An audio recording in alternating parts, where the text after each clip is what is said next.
Is Tabletop Let Simulator us any good? begin. Yes, this episode is sponsored by Tabletop Simulator and Raid Shadow Legends. Fuck you. What you gonna do about it? Yeah, you You can just flip the get table in demonetized tabletop. because your YouTube channel is probably still for children. You I've know had to what? change it. I have no problem with it being for children. So, Time to go to YouTube and check this out. yeah. Listen. Anyway, continuing right where we left off last time, you have arrived at Elderheart, Humblewood's capital city, which is built upon, within, and under a gargantuan ancient tree. You parted ways with your road companion, Eliza Pennygleam, and in return, she gave you a small music box as a token of friendship. Uh, it is now like 2 hours to midnight, and you sort of hear the din of shopping residents and working laborers and haggling merchants kind of quell down as the majority of the city begins to seek night's rest. In your possession is the Magister Kane's letter for introduction that you got from Winnowing Reach way back then. The document should help you secure an audience with the Birdful Consul. As far as Rolo goes, keen to see some business done in Alderheart's Underfall district, and she'll just take her leave for now, promising to seek out the rest of you when her business is concluded. The rest of you, left to your own devices, you have the city all to yourselves. What do you wish to do?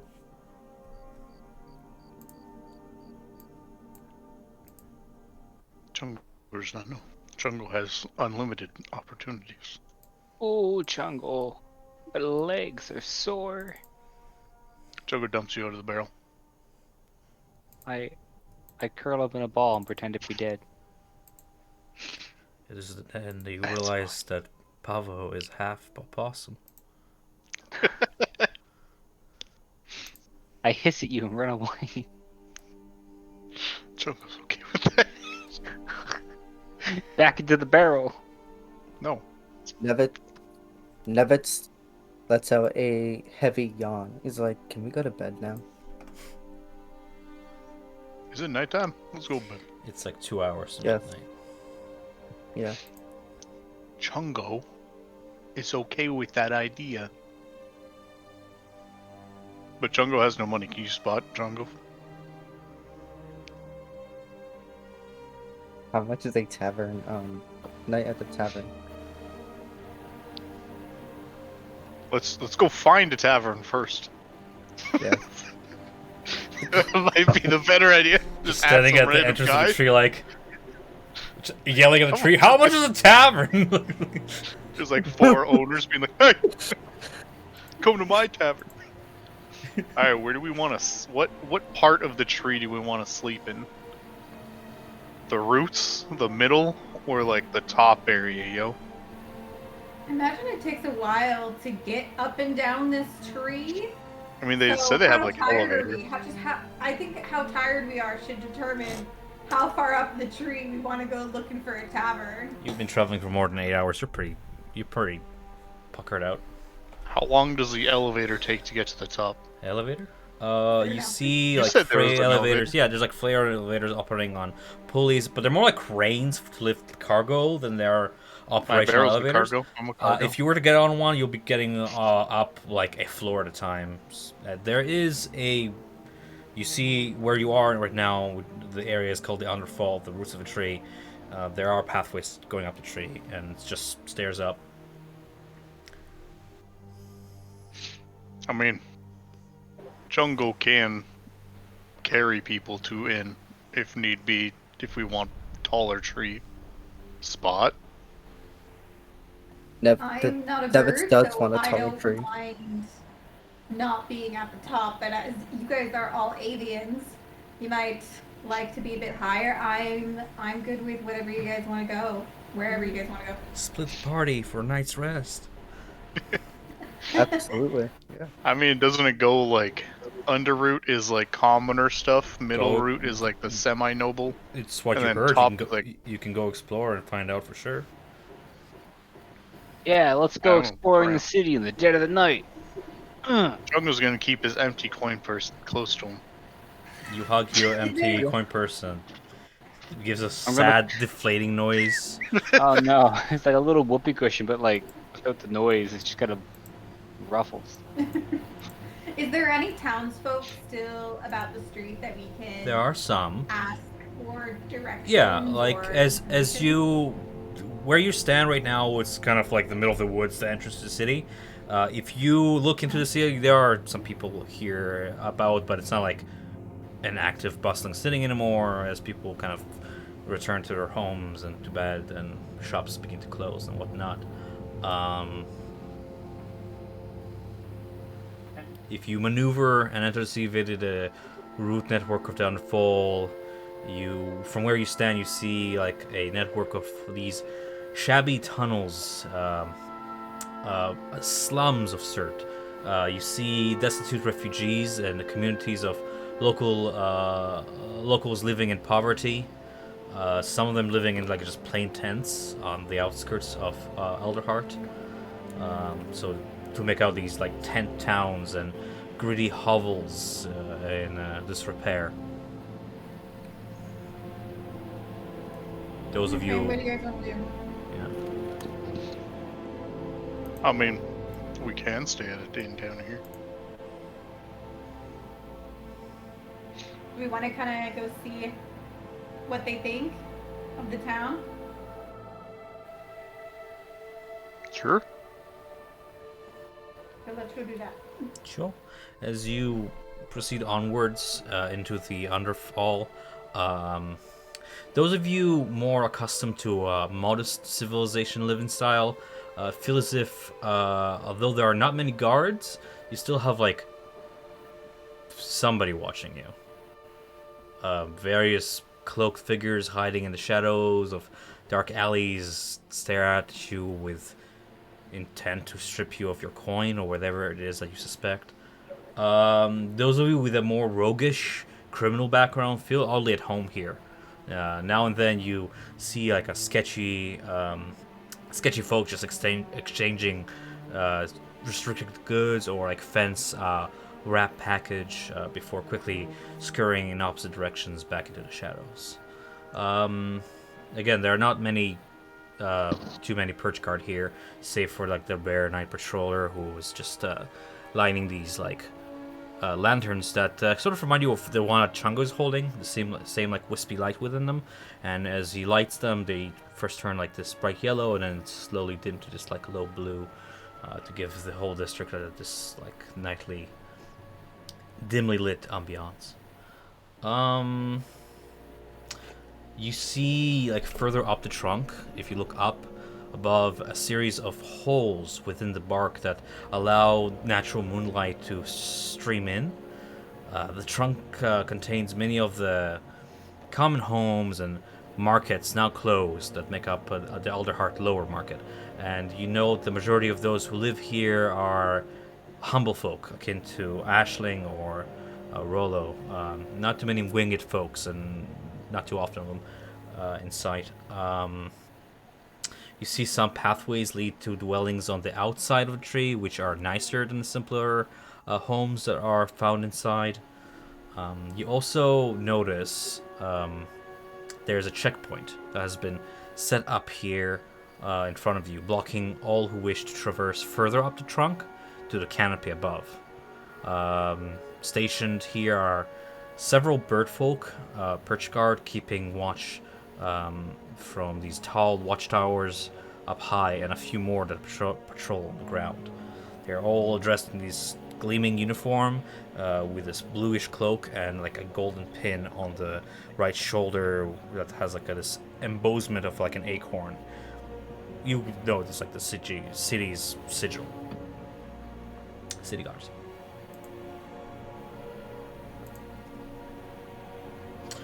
Do you guys think that we'll have any troubles here?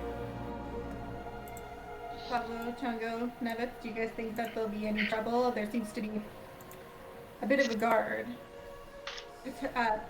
guarding in between the different levels. Do you think that we'll be able to go higher? We're I mean- outsiders, so do you think they'll let us in? With the paper, we're sure to be let in. We have paperwork? Yeah, the one that'll let us go see the council. Yeah. By the way, I'm carrying Nevitz. You can be asleep. Yes, okay. I was just sleeping. I was like, you're allowed to be passed out if you want to. Baby napping. I wanna. Can I? I would like to attempt to search Nevitz while he's asleep for valuables. Oh, How no. about you say you lost and leave it alone? I did not specify anything in particular. Yeah? Yes, I did not. This is a general question.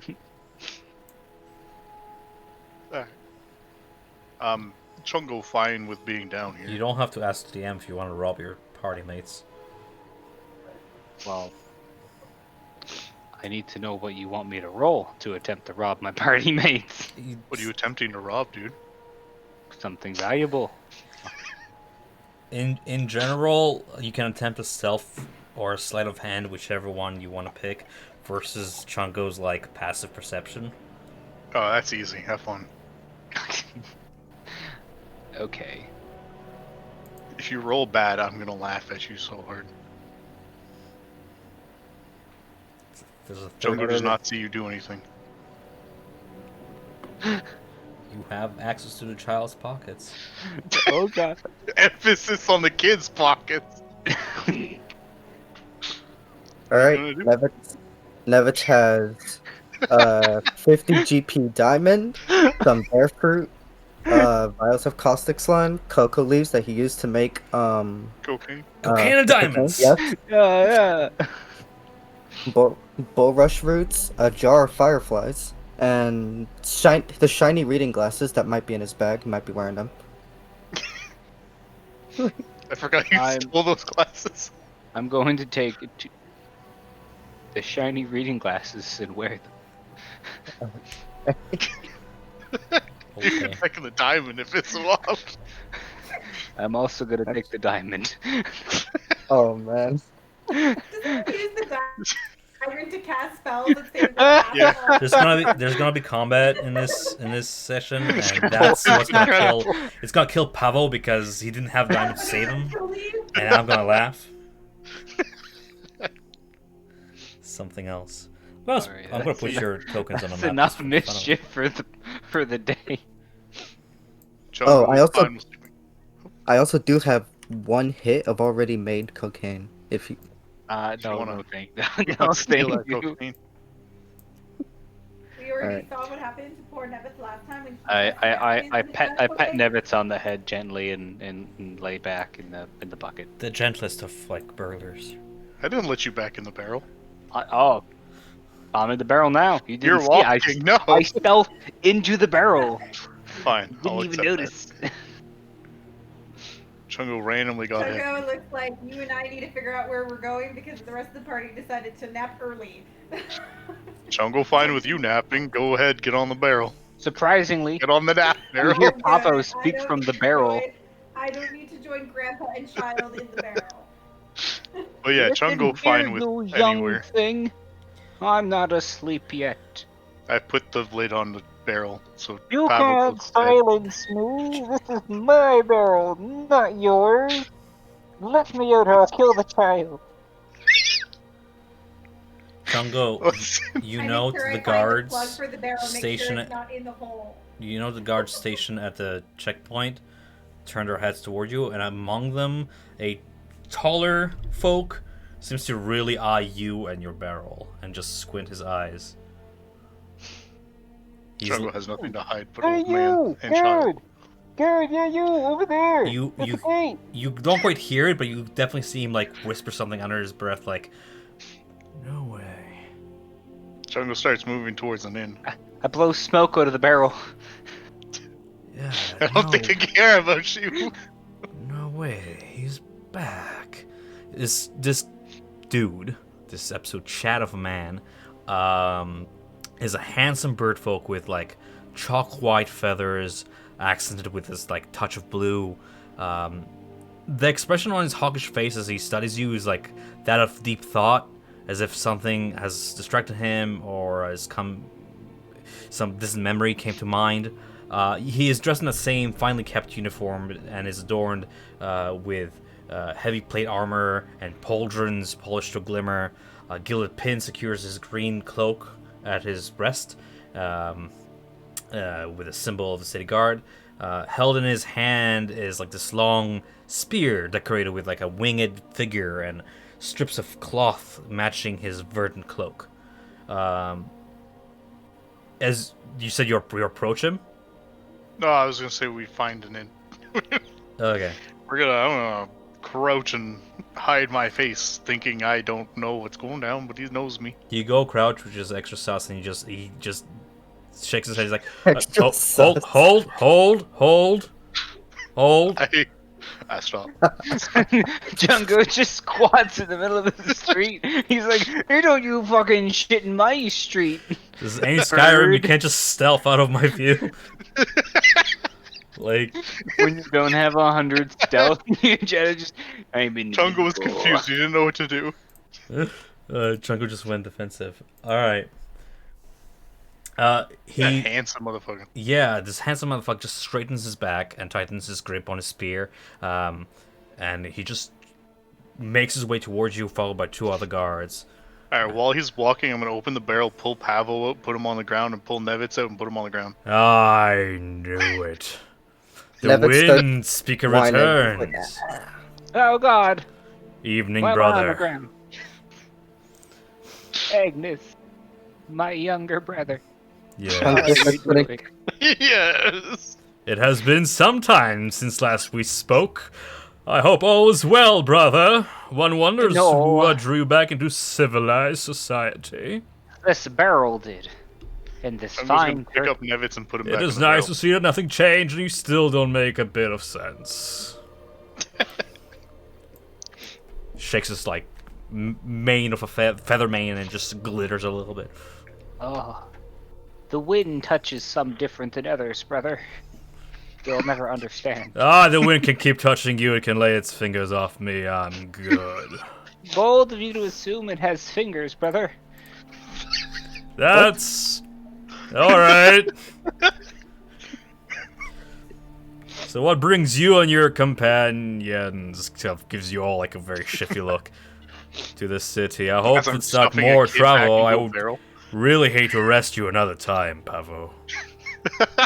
Oh, it's okay. I go around and I start like gently tapping his ankles with my stick. Just examining I will him. allow it, for you are blood. Are you eating enough meat?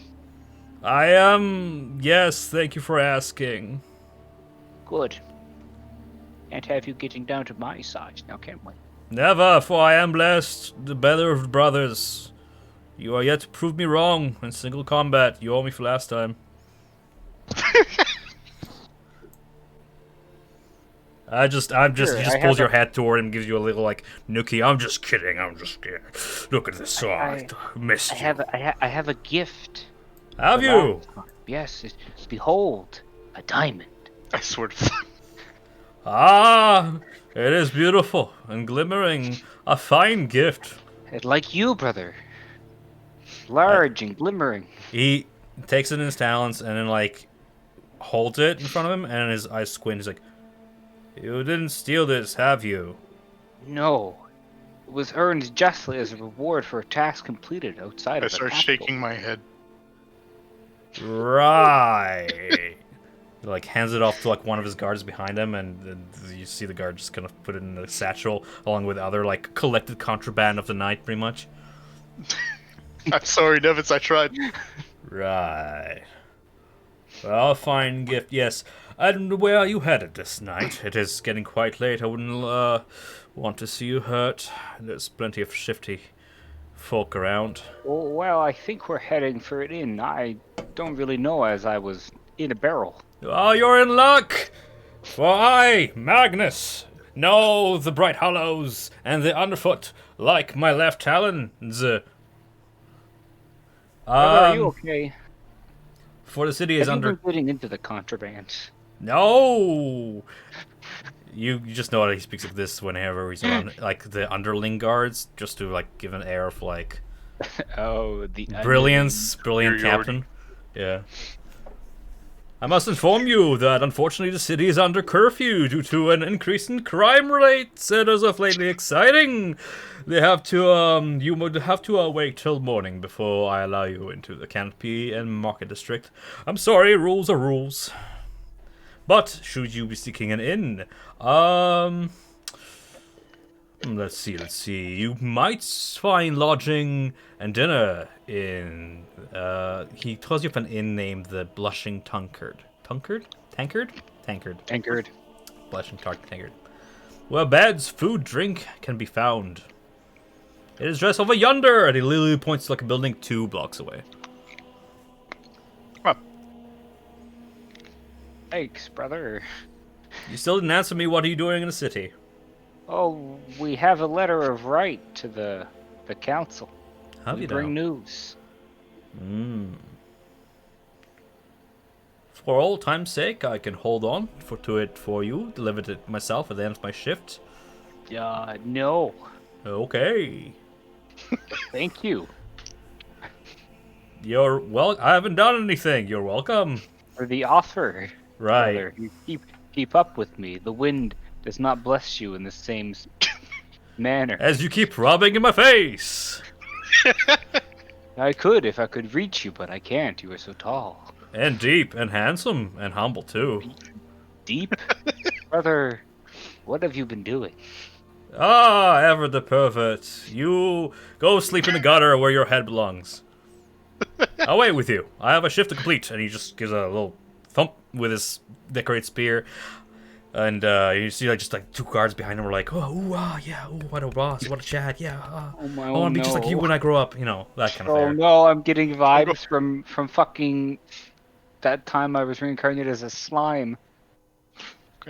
Well, What? Jungle has a request before you leave. Yes!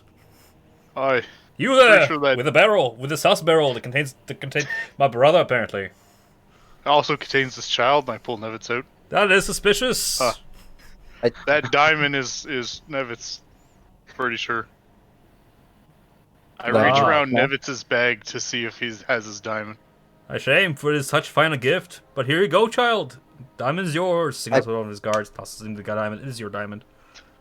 I wake up with like the diamond being shoved in my face, and I'm like, what? What's going on? Shiny. That's okay, Nevitz. Go back to bed. I put you back in the barrel. Shiny. It's shiny. Hold on a second. Yes. Oh. What is a child doing with a diamond?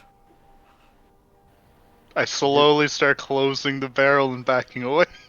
He's a very clever A businessman. man of mystery. A man after my own heart. I like it. Nevitt looks up to him with like the most innocent and like He pats your head and he's like, and, yeah, go on. arrogant smile, and he's like, I bought it myself. Oh, I'm sure you did, small child. And he pats your head in a very, like, diminishing way. He's like, yes, just stay out of trouble. I'm warning you, I arrest kids. I arrest kids. I put them in jail, behind bars. You don't want that. Don't give him cocaine. I nod my head. Still smiling. Ah, must be one of those, like, spoiled children that live up in the canopy. Diamonds for toys. Yeah, Diamonds for toys. toys. Yes, Worth- I'm toys. not. I won't correct him. Words to eyes, do not flash that around if you go to the Blushing Tankard. Plenty of shifty folk about, and you don't want it stolen. That's true. And as I he nod says my that, head. you get this feeling in the back of your neck that like people are like already like looking at you from the shadows. You've been flashing this diamond in the street, like, Oh, I put my diamond away. good. I put Nevitz away. Extra safe. And who's this fine lass? Up to trouble? He points to Aisling. Just someone who's trying to get a good night's sleep and a little bit tired of the shenanigans that these boys get into. You and me, the same. You just keep that amber bat unignited in my city, and you'll do just fine under my watch. Well, I bid you all good night, and good luck on your adventures. Brother, I'll be seeing you around. He just turns like 180 on the hill and begins marching back to his post. Followed by his Alright. soldiers. I'm looking through my bag, making sure that it's like my diamond. I confirm the shyness as I'm looking through it. I'm like, wait a minute, where are my glasses?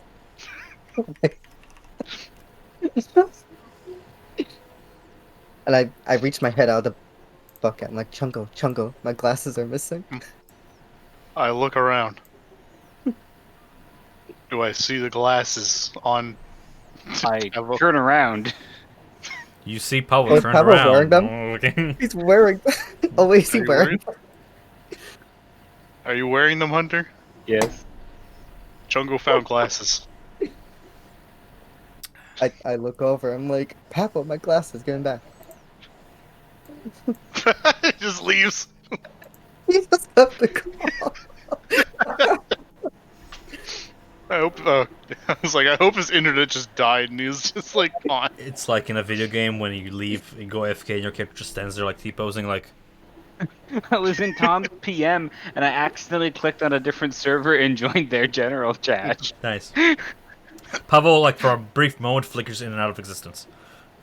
Chungo Wind! reaches for the glasses. No, Jungle not takes my the glasses. glasses. I can't Chungo takes the see. glasses off of him. I would like to Gives a little imagine, bop with the glasses. as you guys are doing this, I would like to imagine just Ashling just like walking away already from the party, like, I'm done with this shit. Like, She's just so tired of our shit. I Jungo would- bops him on the head with the glasses and puts it on Nevitz. Oh, do I have mage hand? Can I just take it back? No, okay. You just do that. Take it I out of my do. hands. I take it back with mage hand. we pass the And map just- around like a hot potato. Float them back onto my face. Alright, now we go back. We go to the tavern. Are you petting a dog? No, I'm telling my sister to close the door, please. Thank you. Okay. Yeah. To the tavern. To the wenches. What? Yes. Yeah. Right. I just roll my eyes and follow them. They have male wenches too. Wasn't wench like just a female term back then? No, but possibly, probably. I'm gonna go with maybe. You know, there's a thing called Possibly, Google. Probably, maybe. Okay. Those are all about the same general form of perhaps. And there you go. Right. Heading toward where the perch guard commander pointed, you come up across a shabby-looking tavern inn. In comparison to most buildings in the Underfall, the inn tavern looks somewhat cheerful, folksy even, if a bit run down. Beds of small purple flowers with these yellow pistils are laid at the windowsill, framing a set of heavy wooden doors. It is impossible to see through these small stained glass windows, likely kept dirty on purpose to hide whatever shady dealings might be undertaken within. Hanging from two hooks is a sign that reads "The Blushing Tankard." Jungle opens the door dramatically. Like slamming it like you're walking to a saloon. Yeah. Alright. I need to force skip tracks. That's right. Alright. And it instantly drums. As you enter through the wooden door, just slamming your head into them, all the people in your vicinity turn their heads, and you just hear the music very briefly stop, and then ease back into it. Chungo nods and goes towards the bar. As you walk toward the bar, you're welcomed by these like whispers and aromas of what is probably food, hopefully. You see a bunch of people kind of whisper to each other, like looking at you, like with shifty eyes. You walk by this dude standing by a set of stairs with his like arms crossed. He's like a muscle strig, about your build actually. He leans against one of the wooden beams, holding up a second floor balcony above. This brute of a man watches you as you enter. You see his feathers are like mottled, and the face bears a number of flash scars inflicted by beak and talon during what you can assume were like numerous bar fights. Overall, he exudes like this air of like a Hell's Angel, and he just kind of steps in front of you, arms crossed, before you reach the bar. and just stares you down. Chungo want drink and food, please.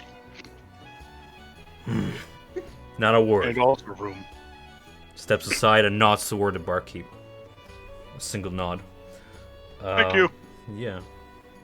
You pass He's a over. nice man. He's a nice man, yeah. I like him. Few words.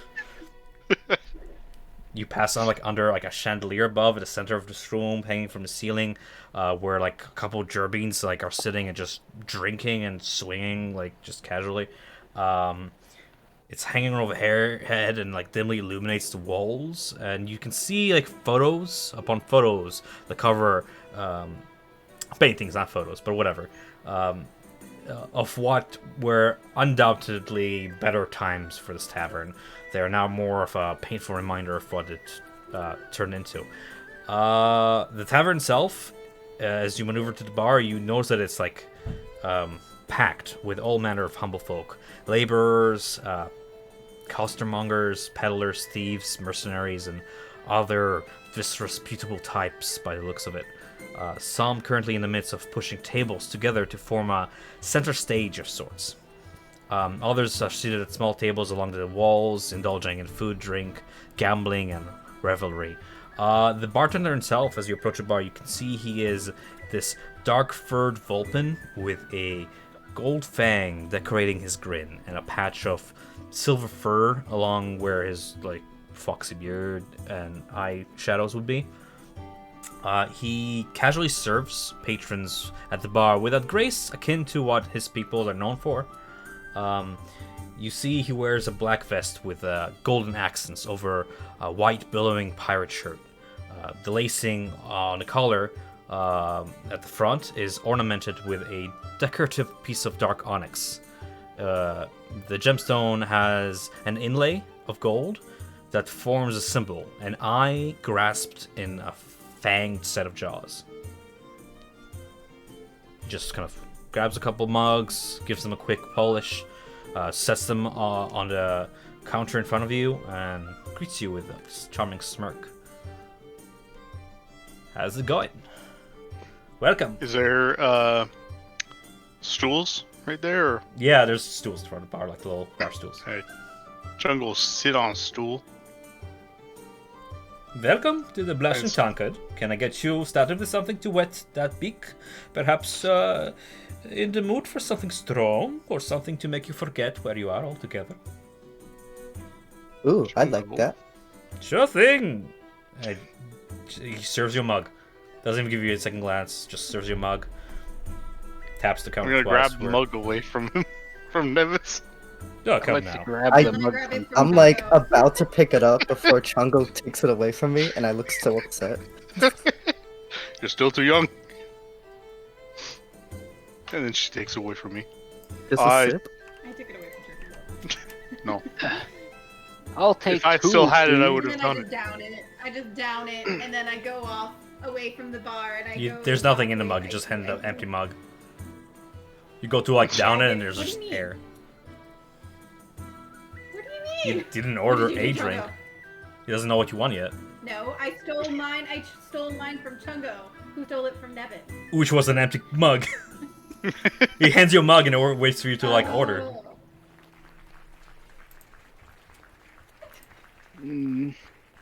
Oh. I'd like a nice whiskey, please. Coming right up, and he turns around, and for such a destitute place, you are actually surprised at the fine selection of liquors that are behind the bar along these shelves. On the bottom shelves is like smuggled hooch and like lowly drinks, but as the shelves work up, they become fancier and fancier until the top shelves fancy like really. They feature very fancy brands that you would just imagine were just smuggled in here from the upper canopy, probably, or were otherwise acquired, because there's no way this place can afford to buy them. Nevitz looks up at like at the fancy brands, and he sees one that's in like a very colorful, Very colorful, and pristine shiny bottle. bottle, yeah. And he looks, and he like tugs on Chungo's shoulder. He's like, "Let's get that one. It looks. Let's get that." And it's like he's just pointing at it. He's just pointing at Point it. at it and say, how much is that? That one? Ah, that will fetch you 5 silvers. That's the one of the fancy ones. We call it Quicksilver. Grabs For the whole bottle? No, Never for like a smelled drink. it. Jar. So how much for the whole bottle? Celebrating. You're, Makes sense. I like your type. You're just in time, actually, for a little event we're gonna be putting up, and he points to where the people were like pushing tables together for a stage. I would save your stomach if you want to get really drunk tonight, for we are about to host the Hour of Honor, a little drinking competition, and I wouldn't get too smashed if you wish to participate. I will take note of that. But also, Chungo wants to know how much the bottle is. I mean, let's do some math. If it's 5 silver for like a little shot glass, how many shots are in like a standard bottle of booze? Depends on this. Will 5 Size gold of the- cover it? Probably not. Dang it. 17. What? There are approximately 17 1.5 ounce shots in 750 milliliters of liquor. How many So Chungo shots? can't afford it. If it's top shelf, it's probably close to a liter. I'm gonna say it's gonna be like 15 gold pieces for like the whole bottle. I'm gonna whisper in the ear of Nevitz. Chungo doesn't have enough money. Yo, Nevitz, you have like, It's, like, 30, really at least fancy. 30 gold coins. You gonna pay for it, Nevitz? Oh yes, bartender.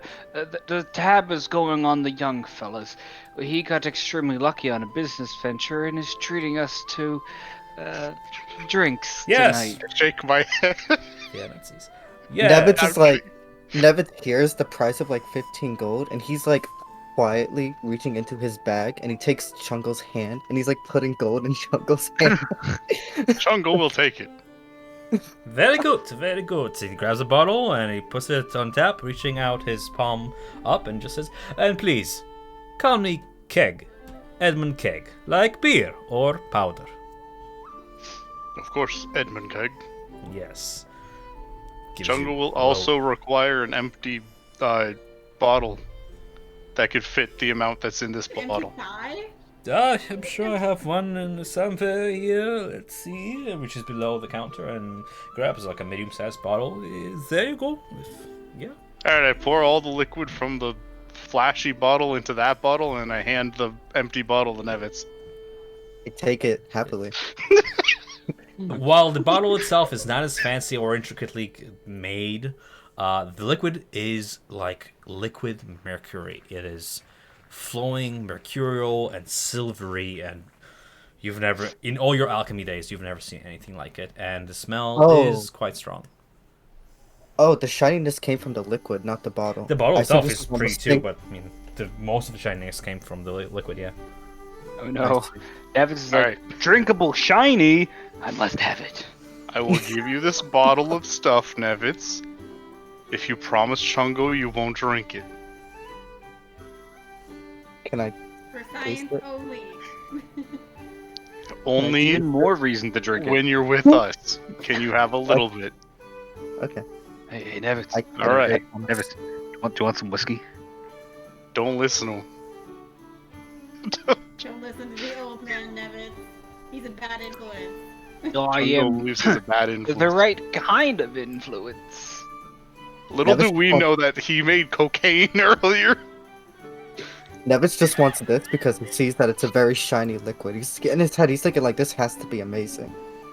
You give it a good smell. The smell is that of like honey with like that medicinal after smell.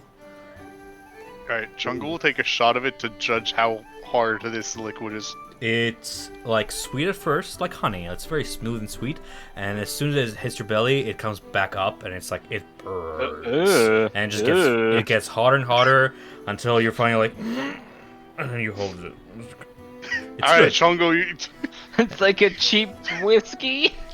I'm gonna put the cork in, and I'm going to slam the cork into that bottle so that he cannot open it. Oh no. And I'm gonna give you the bottle back. You want to see something very interesting? Since you've bought the bottle, I'll give you this trick for free. And you see the bartender snaps his fingers, and between his fingers he forms this bluish flame, and he just kind of taps the glass or the remnants of the drink in the glass, and you see that they start to too like kind of burn with this bluish hue, this flickering flame before all the liquid is evaporated within like 12 seconds or such. Completely harmless, but makes for a fancy trick. I see. Nevitz slaps his hands, looking very pretty. You wake the fuck up. Nevitz, I'm asleep. Nevitz, Shiny, I'm awake. Say no more. You know how like when you sleep for only 3 hours, you actually do feel like pretty well you rested just for like wake the the first fuck five up. for like the Yep. first 5 hours. Yeah. But Alright. like Nevitz, Yeah, go ahead. so Nevitz is good for like the next 3 to 4 hours or so. Then before he crashes again, assuming he doesn't drink any alcohol and he just like a crashes immediately. classic baby. Do you have any rooms for Yes, The night lodging. Yes, room and board are available for rent upstairs for 2 silver pieces per person, without the comforts available in a stable community, of course, but lodging provided, though threadbare, is sufficient, so somewhat is accommodating. And should you find it lacking, we also have companionship. Chungo's okay. Chungo doesn't need companionship. It's pretty good. Services are pretty cheap too.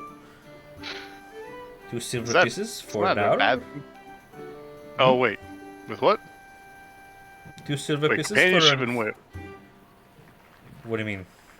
What do you mean companionship? Do you mean alcohol? I mean, you pay. No. No, you pay for it. You can get Oh. whatever you want. Oh no, Chungo okay. Mhm. Chungo Never thought touched offering no- another barrel. Nevitz doesn't know what he's talking about, but he does that thing kids do where they just smile and nod their head. They're like pretending to fall. He catches in your glance. He's like, "Listen, drinks I can do. I don't judge there, but there's a ceiling and even here we don't cross it." Alright, Chungo will buy enough rooms for us. It's like 2 silver pieces per room. The I will accommodations are give again. him. I'll give him 1 gold and then be like also for food and stuff. Food. It's like 5 copper pieces. You see tonight's menu like features simple baked potatoes, roasted peas, and lamb. It's okay. Add breakfast to the tab too, and then keep the change, Chungo nods. You might just win it back again. You're just in time for the hour of honor, friends. All right. Chungo wants to put his stuff in his room and lock the door. Sure. Just upstairs. There. It's just a corridor, room in front, one in front of the other. Doors. You eventually find the one that has your key in it. In the lock. Your lock for your key. And I was like, it's just yeah. sitting there with the door. yeah. All right, Chungo will open the door, put his stuff in there, lock the door, and come back down. Sure. What did the rest of you do while Chung is away? I thought we were all going to bed. I want Oh to no, mentally Chungo's staying prepare up to drink. myself to win this drinking competition. Chungu, those of you who went upstairs return back to the bar, and you see the bartender point at the wall behind him. He's talking to another patient right now, kind of giving them the same spiel, trying to get him into this competition. He points to a wall behind him where like dozens of these wooden boards have names carved onto them. And you just kind of hear him excitedly say, "This is the Wall of Glory, friend, featuring Hour of Honor's champions of the past. Every week, we hold a drinking competition where a team of fresh greens such as yourself can have a go at challenging last week's champions. Shot for shot. Last man standing around is the winner. What say you? Have you the stomach to earn? Oh, okay, you're walking away. All right, goodbye." Just Chungo ready for drink. sure thing. When does it start? No. Unless you guys want to do anything before it starts, essentially you see a crowd begins to gather around the central table,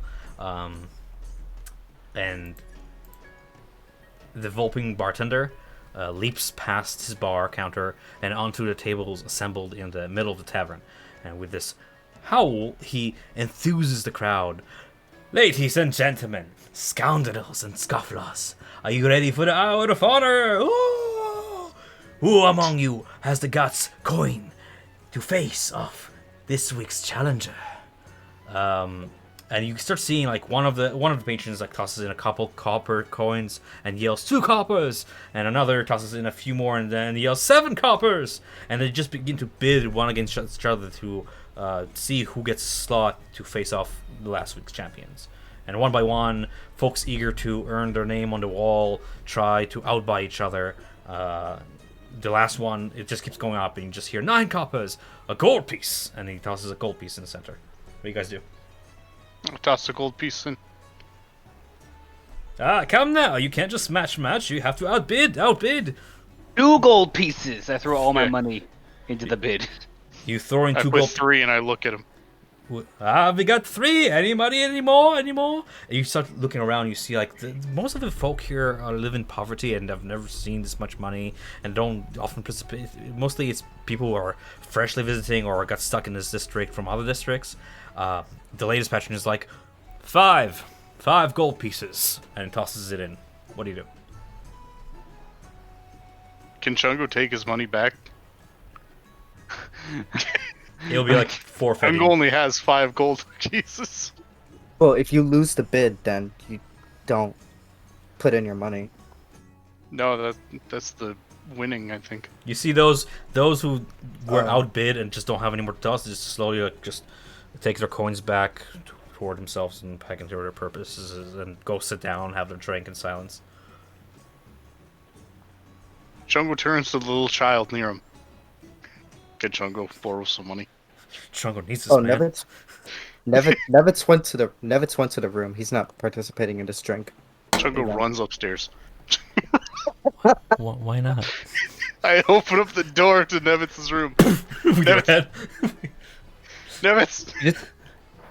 You just see Nevitz working with some leaves and like vials of caustic Chungo slime. doesn't care what you're Chungo doing. is like sweating. You hear downstairs like 6 gold. Nevis! Chungo needs 7 gold. Nevitz takes out his coin and he starts like slowly taking out like his least shiniest gold pieces. And he gives you 8 gold. Chungo grabs it and runs back downstairs. 8 gold! Just as somebody's about to yell like 8, you're like 8 gold. And he's like fuck, and he just steps away into the table. And as just a crowd begins to gather, cheering you on, the Vulcan bartender like begins to like look around and he begins to enthuse more onlookers. And with this final excited howl, he shouts out at the crowd, "Looks like we have ourselves some challengers." The folk in the crowd roar and lift their mugs and cheer. Several stools are set up along either side of this like long table as Edmund continues excitedly. Returning to defend their title as champions, the Whale himself, Duncan and the Bad Seeds. And you see, as the Vulcan announces the presence of like several grisly-looking humble folk in loose linens that hint of days at sea. You can almost smell the reek of salt water upon them. They step up and take their seats along the table, cracking their knuckles and looking like they've been buzzed for weeks. That's gonna be easy. There's gonna be buzz. They're already dead. Leading them is this bloated walrus person with like a hateful squint, perma squint to his eyes, thick bushy eyebrows, and a thicker bristle mustache that like absolutely covers his mouth.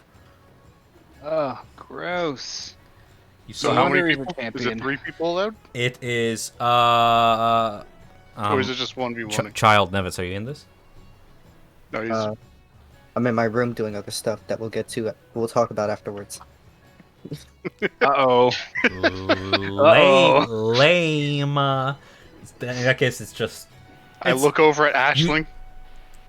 Like, who's participating? Like, you see that there's a group of 5 I of them, got your back, but Chungo. they're matching you guys 1-to-1, pretty much. They're picking out their best Okay. drinkers first, and then they're just going like. Look at Aisling. What are you looking at me for, Chungo? What You gotta get- I nod Fucked up. towards the stools. Am I supposed to like save you a seat? No, join us in this competition, Aisling. Oh God. Oh. Let's have a drink, these motherfuckers. It's like an hour to midnight. I mean, you'll be fine. What's the bid at? Sorry. No, it's already done. You We're won the hours. bid. Chungo won the bid for you all. Yeah. Oh yeah, I'll totally join Well- if I don't have to contribute to the financial No, no. bid. Yeah. I'm totally in. I just owe Nevitz eight Oh, yeah. gold. You know Oh, what? yeah, I'll I'm come game. down. Yeah. Nevis is like looking at his coin pouch afterwards. He realizes that he accidentally gave Chungo one of his shiniest coins, and he runs downstairs. Oh, He's like, Chungo, like I gave you the wrong coin. You gave him the wrong coin. Oh, You put two talons on the seat, pulling yourself up. Wrong coin. And as soon as you sit down, you hear the crowd go wild as this child takes the fifth seat. They don't believe what they're seeing, and you see Duncan the whale's eyebrows lower as he's like, "Oh, it's on." And Chungo's looking around like he's a bad parent. as you're thinking that to yourself, like, "Oh my god, I'm a parent," you see like Duncan turn around. We won't let Nevitz have any. Please pull the child out too. Duncan, he like steps aside, and behind him is like a matching Luma with like an eye patch over one eye and like his own like feather bristle, and he's a short thing, like 2 feet, and he just steps out in the stool and takes his seat right before Nevitz and just stares him down with like one eye, the other eye with a eye patch. Oh, Nevis is actually taller than him Yeah. by 2 inches. Yeah, Nevitz, assert your dominance over that small child. Small child, Chungo shrugs. child with eye patch looks at you and he's like, "Bring it on, peep squeak." I nudge Nevitz. I say, "You go take that from him." I puff up my chest and say like, where did we start? You see the Vulcan keeps on riling the crowd as freaking this whale of a man takes his seat. You see 2 femurs adorn his tricorn hat, and a skull is embroidered at its center. One of his tusks has been chipped off like halfway down, and the other is like carved with these flowing lines that wind up the bone. Metal rings pierce each tusk and rattle as he takes his seat. You can feel the floorboards creak as his blubber nearly breaks the stool upon which he sits. And with this grimace, he stares down at Olyo and he's like, This is what you bring before me. I'm gonna crush you. You're gonna crush me. You're crushing the stool.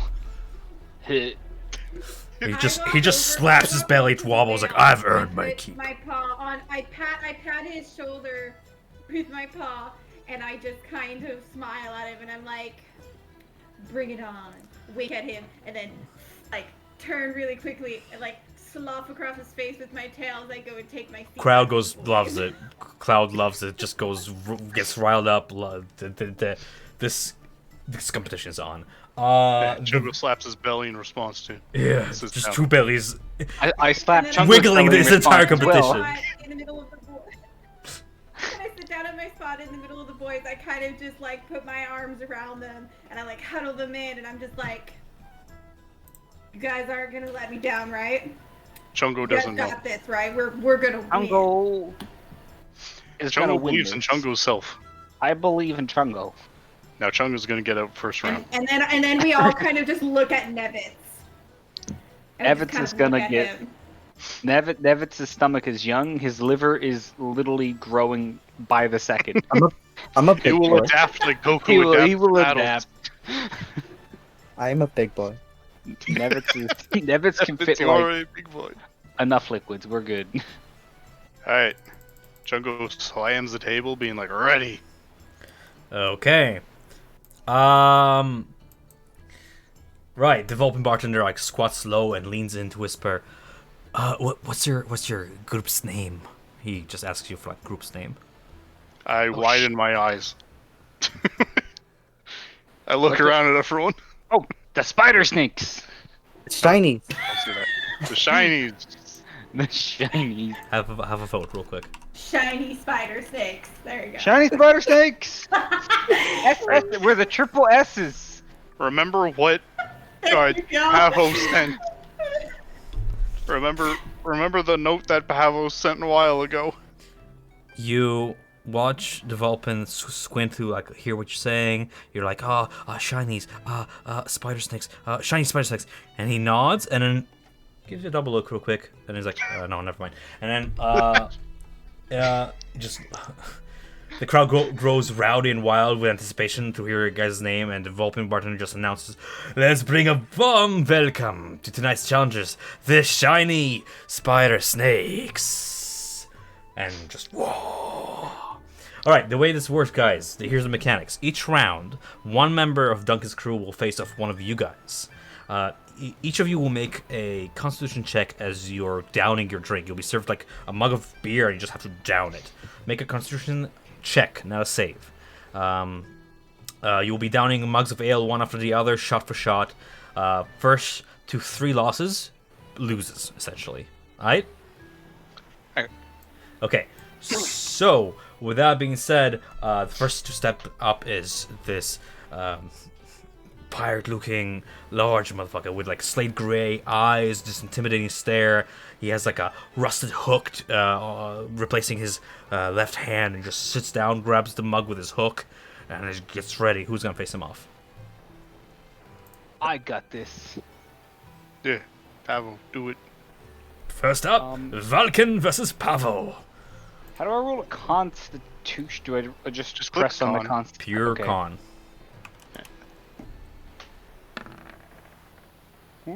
I'm rolling.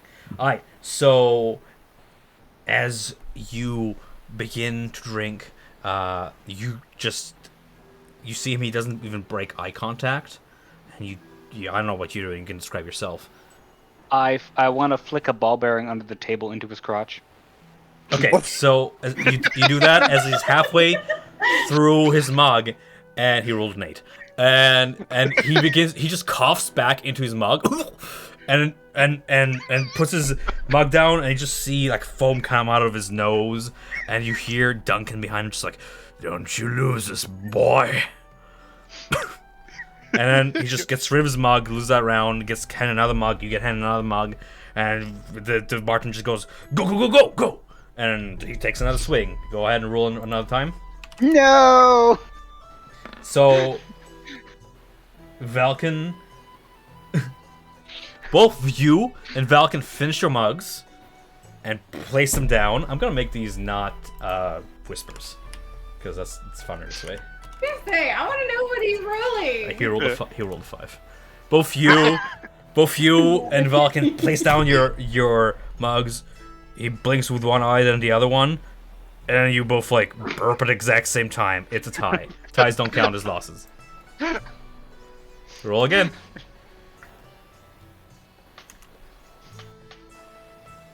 Can't find a player named Khan. Yeah, that's fair. Yeah, that's fair.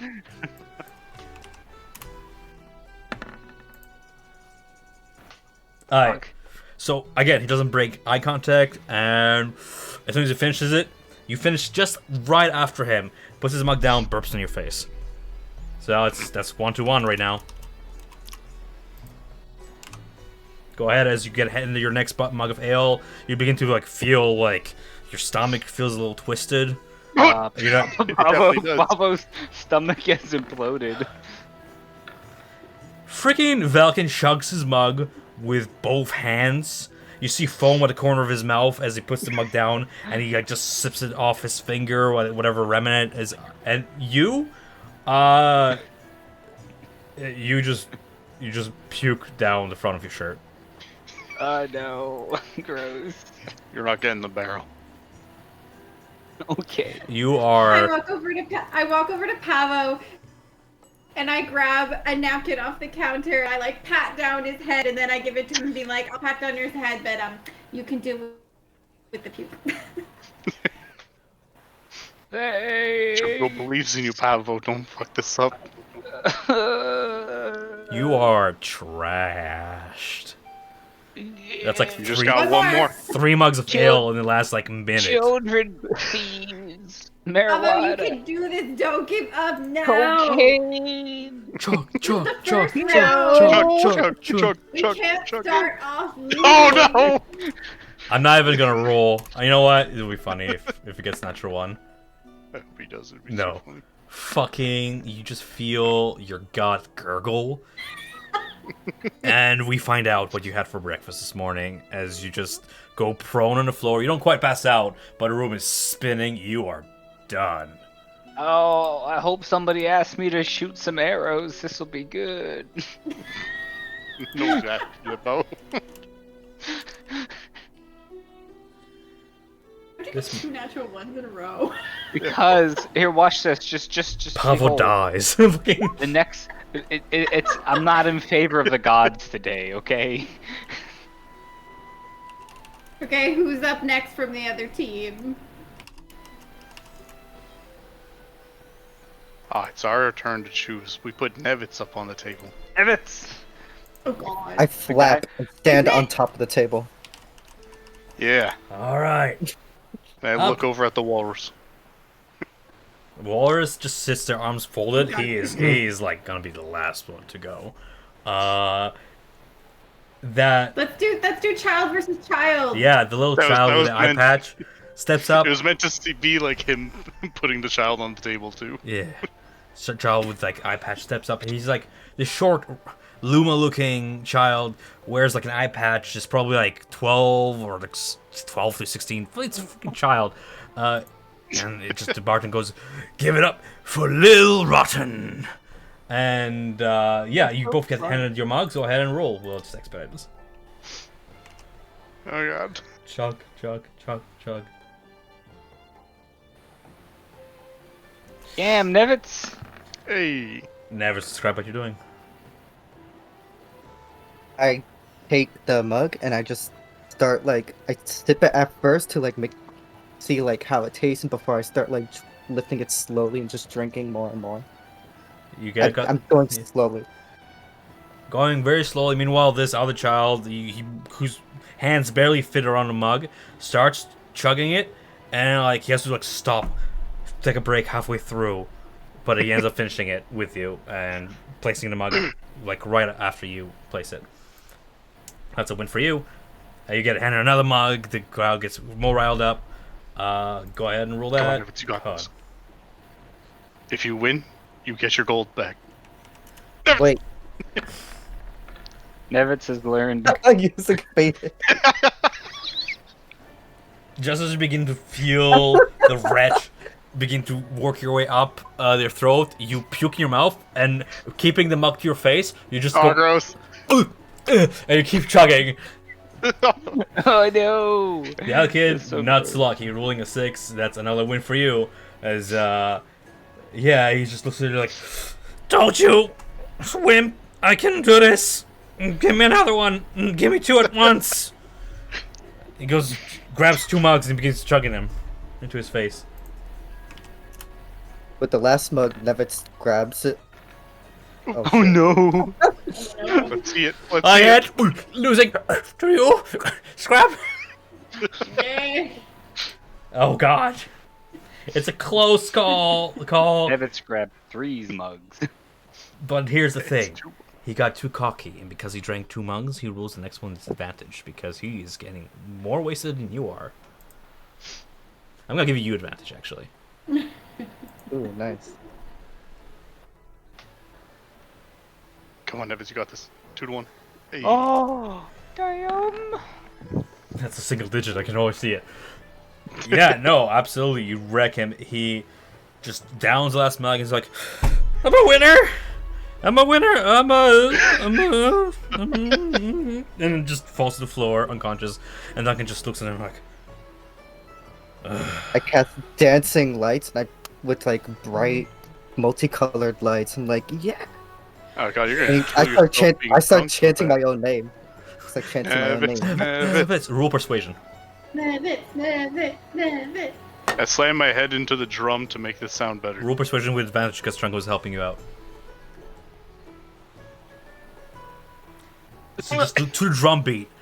Nevitz, Nevitz, Nevitz. The entire crowd starts cheering your own name, and you start getting excited with this like back of your head like thought of like, oh no, now everybody know my name.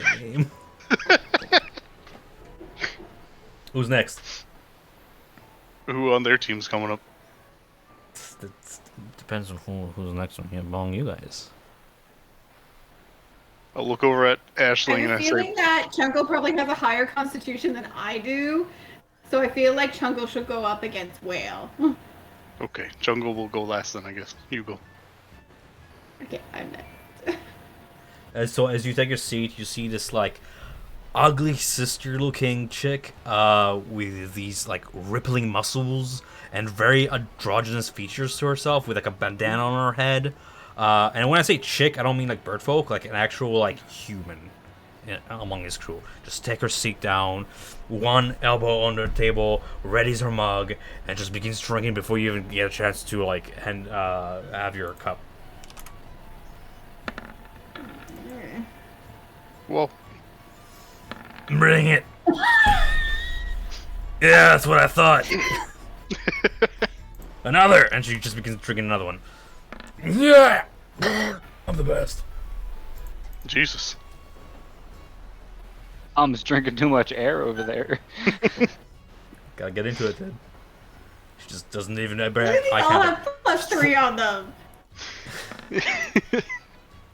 You beat her there. Oh, She starts getting a little squinty-eyed and starts swinging, and you just gain ground. You feel the swirling in your stomach, kind of crescendo, and then like abate, and you're working your way up to your element.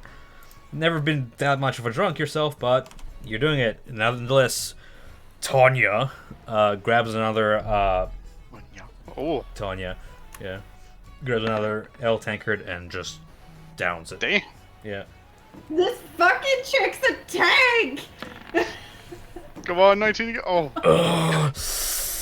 I'm the champion! Another! Jungle starts rubbing Aisling's shoulders, being like, you got this. Just down it. This girl's a fucking tank! I'm just rolling with +3s here, I swear to God. Tank! Jungle thinks you might not have this anymore. But Jungle still believes in you. Tonight we find out that Aisling is a lightweight. As you... I'm not a lightweight! My rolls were all good! She's a fucking tank! It's true. Fair enough, you're not a lightweight. Tanya is just an alcoholic.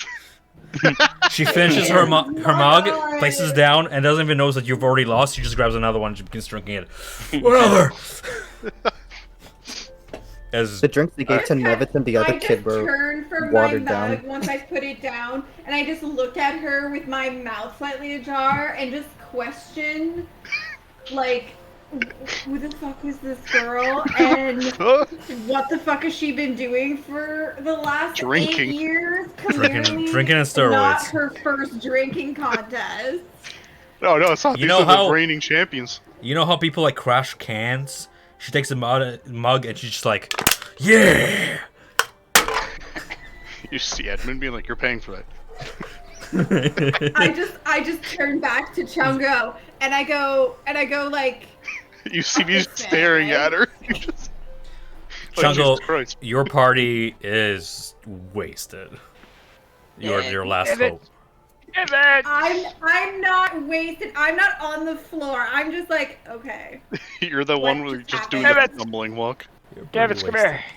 Alright. Come to the floor.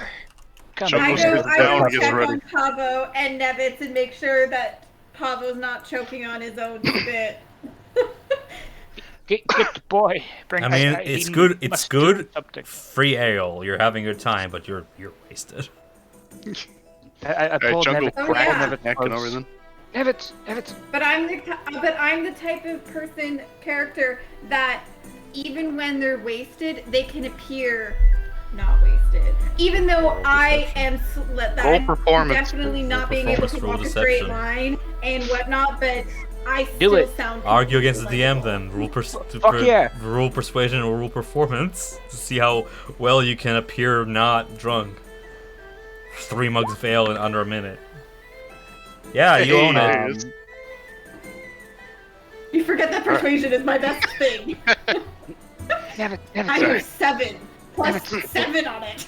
I Nevitz. go over to where Pavel is. Nevitz. Take this vial of poison. It's in the first mug of beer to the fat one. Can Chungo hear this? Go, my boy. Fly. I Can throw I him in the hear air. I throw him in the air! As clear as you can hear it now. Chungo's gonna stop Nevitz from doing that? Yeah, if yes and. Calculate the velocity of a load-bearing pigeon. Chungo's gonna go over, pick up Nevitz, and put him away from Pavel. No, it's too late. You can't just undo my I put action. out my arms and I say, "Here, sweet dove, come sit with me." Line of it. I give him back the poison and just go over to where Ashling is. I mean, Pavel, I'm not gonna tell you how to play a game, but when your party fails to play yes and with you, nothing stops you from just doing it yourself and not having them take the bullet for you. That's true. Pavel's gonna crawl drunkenly to the other side of the table. Chungo Ooh, gets ready is there a spot above? There's second store balcony and a chandelier. Pavel limps up to the second story. In the time it takes you to like crawl drunkenly prone up the stairs, you roll me perception.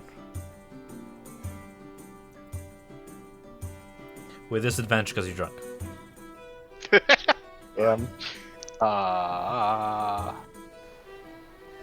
Drunk is saying it softly. With an 18, you note this small German girl. She looks malnourished and living in poverty. She has like tattered clothes and like mud on her face, and she's walking around the tavern with like her two palms up, just kind of begging for coins. And she disappears into the crowd, and then you just blink yourself drunkenly, and you're like, "Oh yeah, stairs," and you keep crawling. You make it to the second floor balcony just in time for Chungo to take the seat at the table. If you take your seat at the table. Yeah, cracking my neck and cracking bones and letting the belly out. Undoing the belt. Yeah, getting ready. Freaking Duncan the whale doesn't even need to undo his belt because he doesn't even wear one. Why bother? Nothing He can doesn't contain even have Duncan. pants on. And he just takes a seat and is just like, "I'll show you how it's done. Run it over, boy." Chungo. Chungo only has +2 to Constitution. Hey, but Chungo's ready for this shit. Let's go. Woohoo! Natural 20. Woohoo! Oh shit!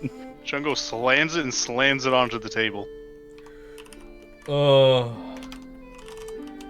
Now watch is like +7 on his Constitution. Oh no! I am a gentle god. No, you fucking slam it, and before he drops his mug, expecting you to like choke like the rest of your teammates, but he's like, "Ah, man after my own heart. All right, let's do this," and takes another mug.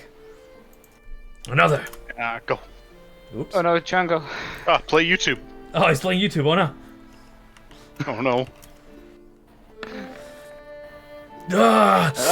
Another. Picks up another mug. Chugs it. Would it be possible for me to sneakily catch the water and sort of like try to One thing at a time. So this is gonna be his second time against you. By this time, Pavel, you've made it all the way up the stairs. You are hanging to the railing of the balcony, looking down, and you're right above the table. Pavo opens up the vial of poison. Very carefully in his head, he's like, "Now you're gonna suck a little bit of this in your mouth, mix it up with your spit, and then spit down towards the cup." Are you talking to yourself about that? And Papa goes, "Uh-huh." Are you just talking to yourself about Yes. it? In his head. Do you ever like go to the bathroom when you're really sloshed, and you're like, Yeah, No, it's you true. are- And Unzip the pants. in this moment, I have to step away, and I'll be back. Okay. Pablo's just gonna stay here mixing saliva and poison. I'll be Why are back. you adding the saliva part? Because it's less suspicious to spit. I'm drunk. I guess. I have to get a blow dart gun now so I can go. Are you not just gonna spit, or do you have like a piece of like reed or something that Yep. you can Oh, use? You're just gonna like poison yourself, aren't you? Yeah, You're putting the poison in your mouth. but like, I'm spitting it out. Yeah, but you still like. Well, okay, since Pavel was thinking in his head, Pavel was like, no, don't put it in mouth, just dump it out. And Pavel was like, yeah. I don't He's know. having a monologue with himself, Chungo. Yeah. If I see you trying to cheat, though, Chungo's gonna throw his fucking mug at the other mug. Chungo wants honorable shit. What if I drop 1,000 ball Well, bearings? so what is off it? the So it's balcony? one win and then one tie, right? So we're at for you, Chungo? Yeah, we're at 1 win, 1 tie. And then I rolled the 11, but I don't know if that's. I don't think that's The your other next thing, I don't one. know So- what's supposed to happen, because we're a team of 4. So, and we've lost twice already. It's gonna so be if we even, win, yeah. it's 2-2. So what happens then? Well, if we win, then I mean it's a tie. Sudden death. So we'll find out, right? So Like Sudden the death. speed round? That'd be fun. the spell shaped water has a oh, it's somatic. Damn. What's with all you guys trying to cheat this shit? Yeah, I'm I trying mean, to it's cheat fine, but like, to like give him disadvantage or something. no, I know. But Chungo gonna be honorable, so whatever if you guys get past passive perception. No, we believe in Chungo. Nevitz and I are just sitting in the corner. We're just like. What if I just cast quietly sleep on- rooting you on. What if I just cast sleep on the dude? You just Oh, are you already sleeping? He just Are you passes. already sleeping, Nevitz? No. I was saying, what if I cast sleep on the dude? I don't know. Yeah.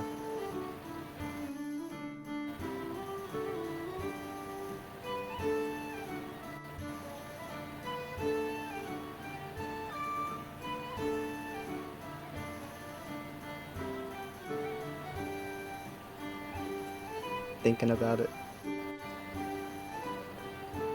you're just thinking about it. Thinking of doing the spell. But you don't have. Did you get your diamond back? I Yeah. did. Yeah.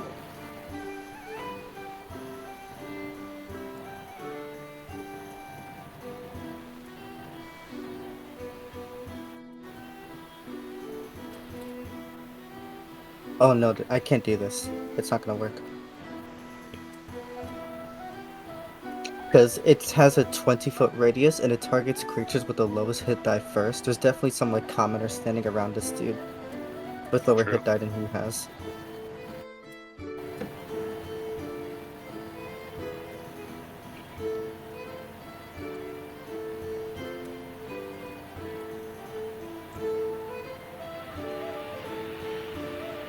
Someone's computer is exploding. I have no idea Yeah, what that vacuum. is. True.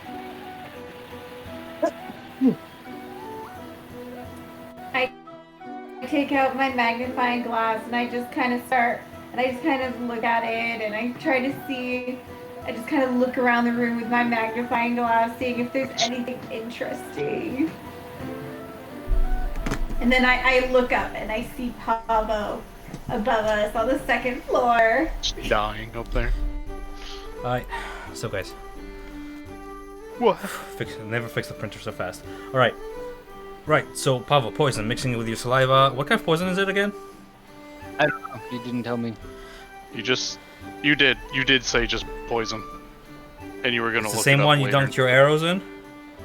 Yes. You have like Yeah. one more use of it left at this point. Yes. Alright, sure. And I instead of mixing it with my saliva, I realized that was dumb. I just gotta try to pour it in the general direction of the Sleight of walrus. hand check with disadvantage because you're drunk. Because you're trying to pour it into his What? slow motion raising mug. Disadvantage. Ooh. That meets Chungo's. Do I see him doing this up there? So Duncan is too wasted to notice this, but Chungo, you notice that some liquid dropped from above right into his cup, and then the splashback, it went right in cup. Good aim. But from that height, the splashback just splashed a few droplets into your cup. I was gonna. I throw my cup at his cup to stop the drinking. Yeah, what's all this then?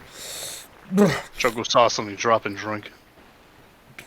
I drink flies, boy. I ain't no afraid of no bugs in my drink. I jump off the balcony. Onto the table. You take 1d6 of bludgeoning damage as you faceplant into the table, which the crowd just loves. You take The wind provides. I just push off the table. Like nothing happened. I roll off the table. with a heavy sigh, he just goes to his I mug. come over. Look at the remnants on the bottom of his mug. He's like, waste of ale. Chugs it. Are we gonna finish this or what? I go over to the front of the table to collect Pavo, and I drag him back to where Nevitz and I were sitting, and I wrap him up in my whip so he sits there. Jungle got in.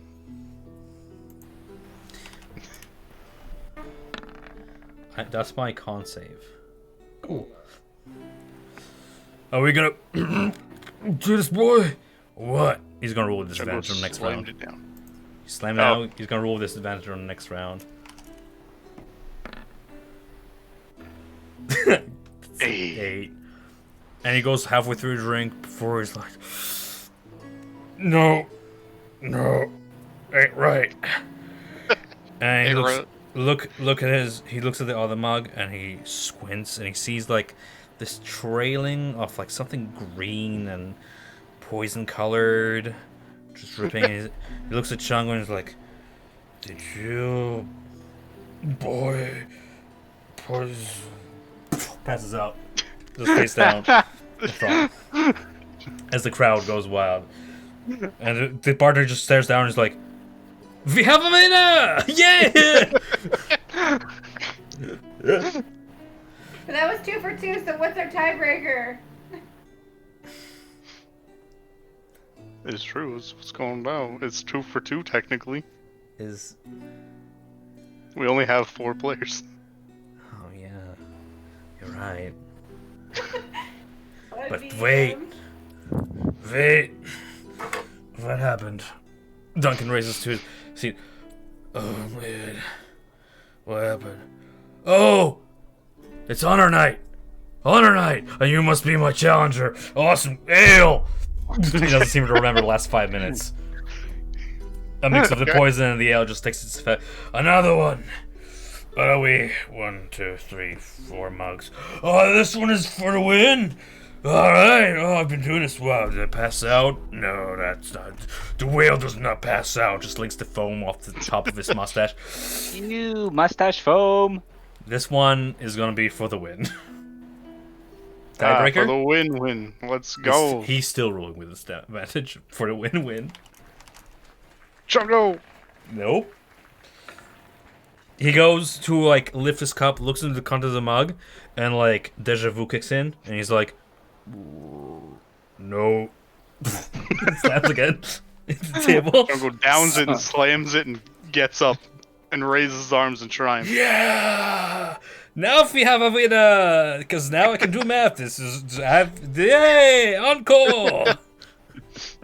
You're like I let Pavo out of the whip so that he can celebrate with us. looking at Chungo just raise his wings up, and you just see like his eyes are bloodshot, and he's just like this humongous like drunk bastard of a man. It's terrifying, but yeah, he won. Chungo! And now Chungo, in his victory. Chungo victory drums. Blow my longhorn. You drum, And but Chungo like regrets you hit it the instantly. rim of the drum instead of the center. It's like. Bling. And Chungo regrets it instantly, moving his head at such a fast pace. Chungo, go to bed after he gets winnings. Oh god, you guys are fucking wasted. What are Chungo winnings? Right, that after the house takes some, counts the coins. You guys put in 8 gold. Yeah. You get 14 gold as your winnings. It's like double minus whatever the house keeps. Alright. And they do this every night. Chungo gives 9 gold to Nevitz and gives 5 gold back to himself. The shiniest coins, right? Yes, I Thank you. specifically take shiny coins at the Mach speed of 0.1 What is because we're all drunk as fuck. Why does Nevis like drunk? Tired, Probably bro. very sleepy. I'm like, I I'm love just how the sitting other beside person that Aisling, went beside Chungo half asleep. was the child, was little sweet dove. Yeah. Chungo has newfound respect for Nevitz, but also is a bad parent,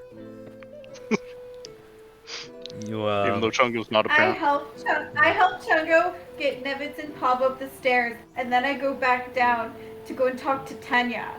I need to go talk to Tanya. you approach this man of a woman. You know what I'm saying? You know, this chiseled beast of a woman with these bulging muscles and this bandana, just human. The curious sight among, and she just turns to you, and she's in her cups. Oh, it's a and- human? Yes, she's a human. She's a human human? woman. Whoa. Yeah. Just Whoa. chiseled beast of a woman. And yeah, she just turns to you, she's like, "Oh, it was a good round. That was a good one. I like that. Yeah." And she cheers you, just bops you on the forehead softly with her mouth, and just takes a swig. "That's the good stuff. I love this shore leave. Yeah." How's it going?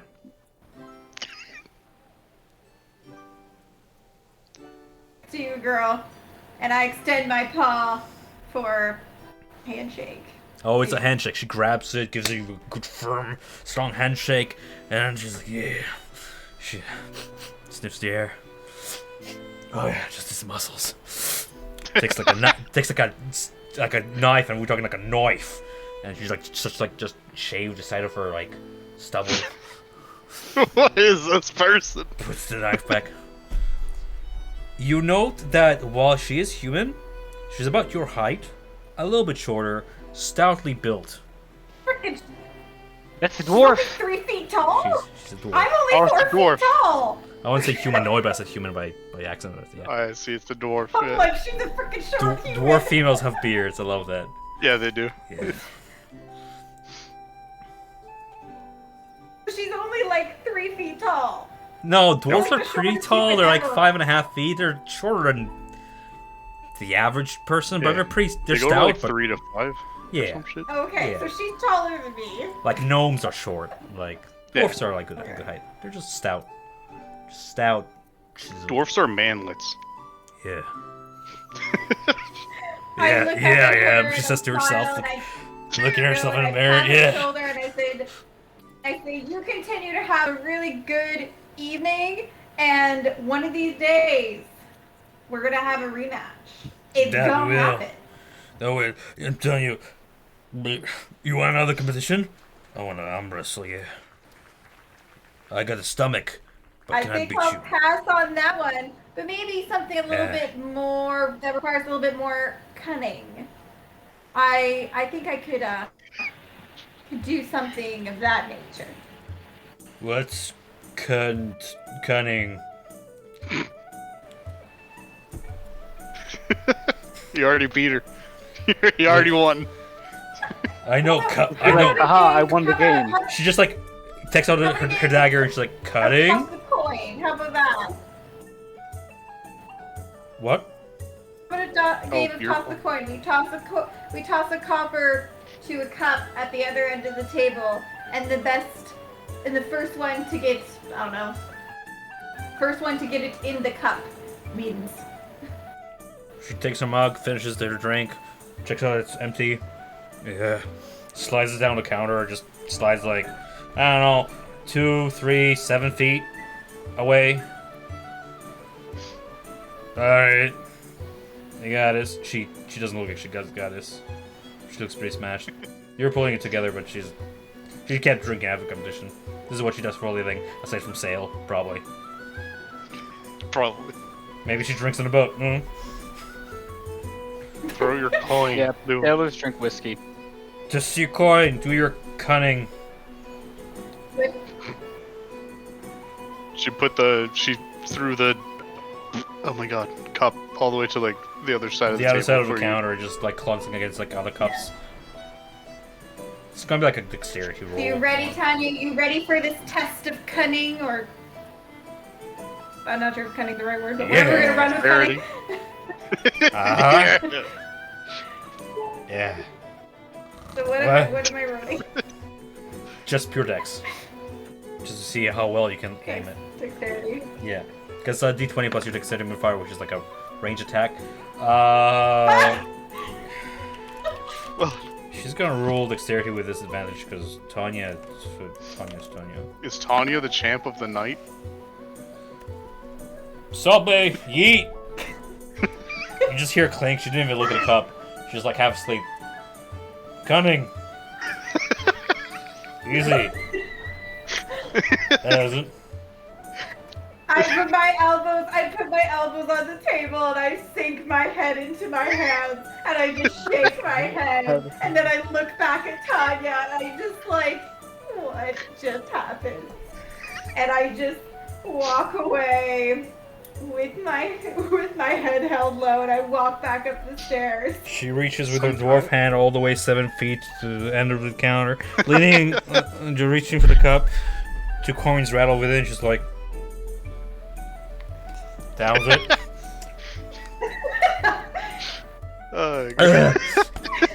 Champion! Cunning!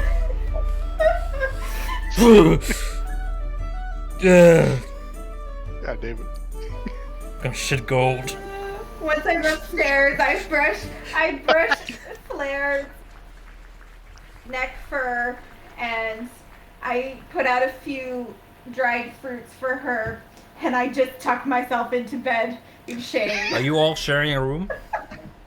Whatever. I thought we all just got. Like, You paid for separate rooms. You can separate Yeah. however you want. Yeah, we're all in different rooms, and I'm making more cocaine. Oh, Cool. Chungo would Chungo. like... What? Oh, sorry, I'm not Chungo. Pavel's drunk. What do you So, want?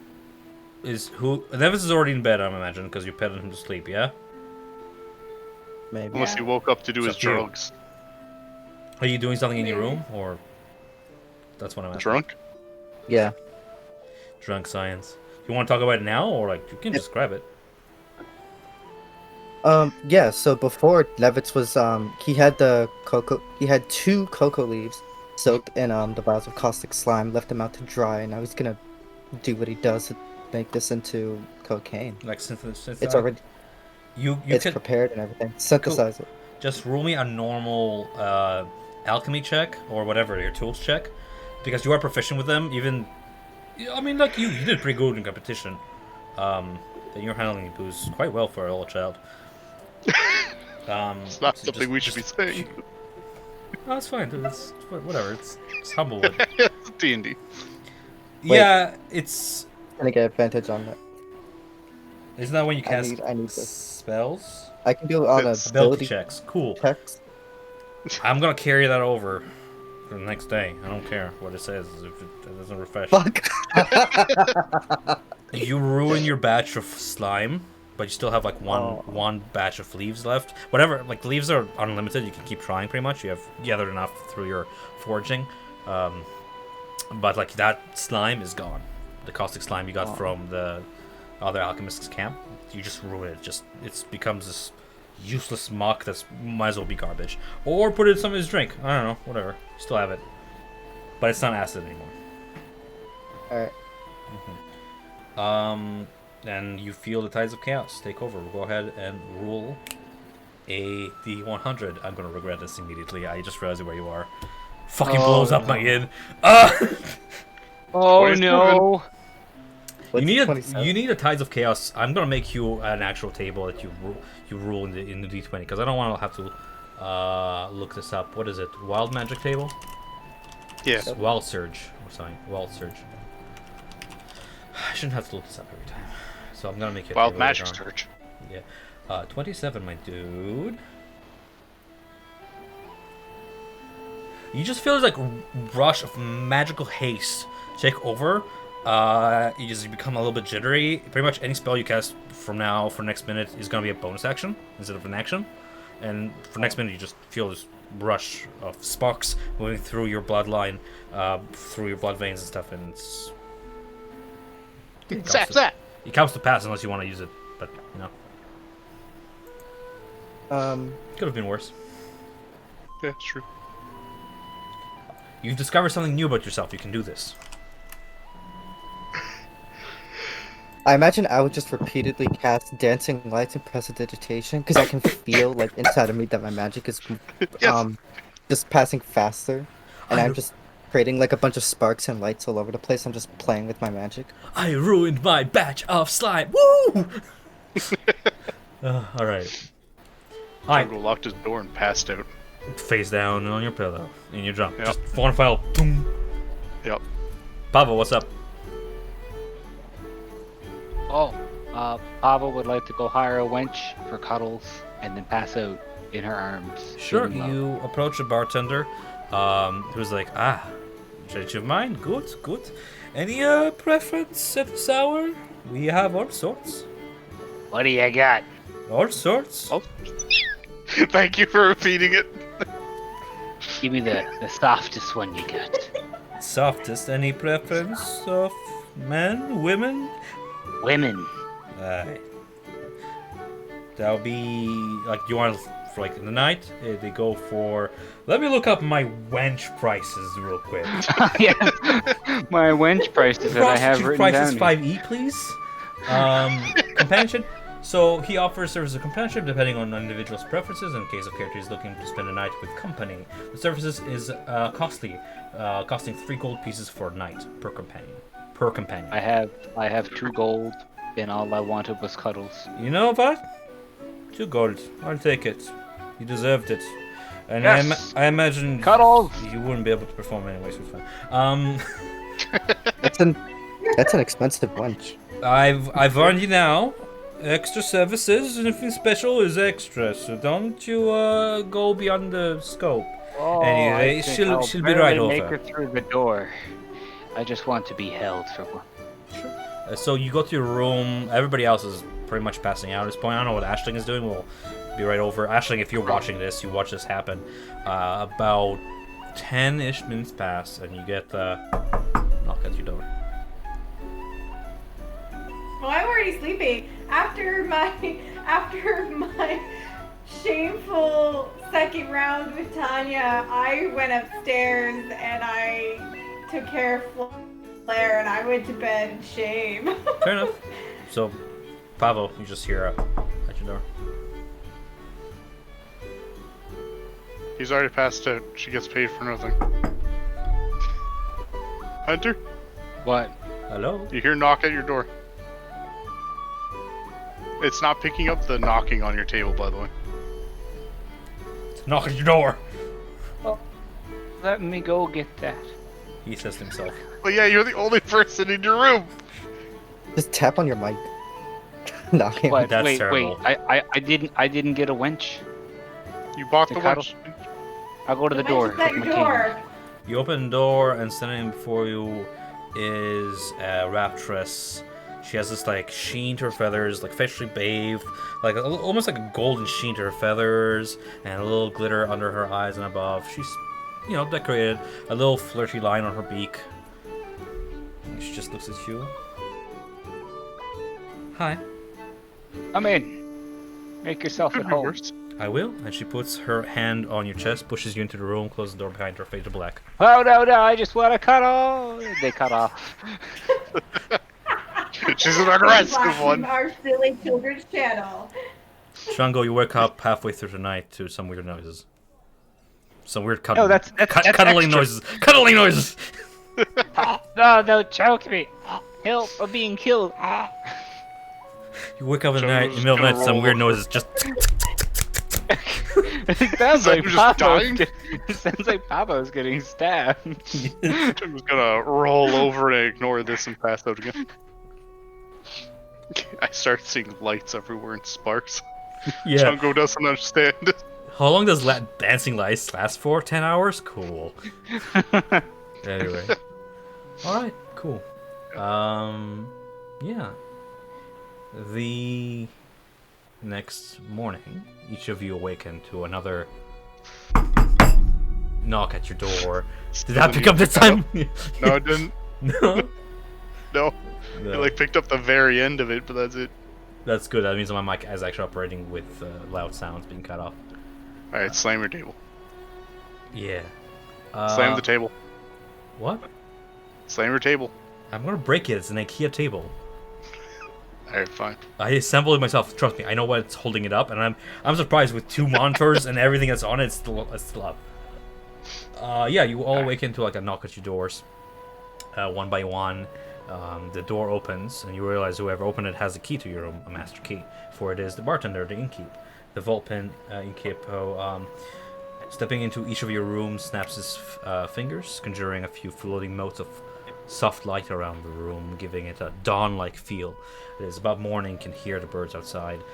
He puts down a tray upon which some lemon juice, boiled eggs, and dry jerky.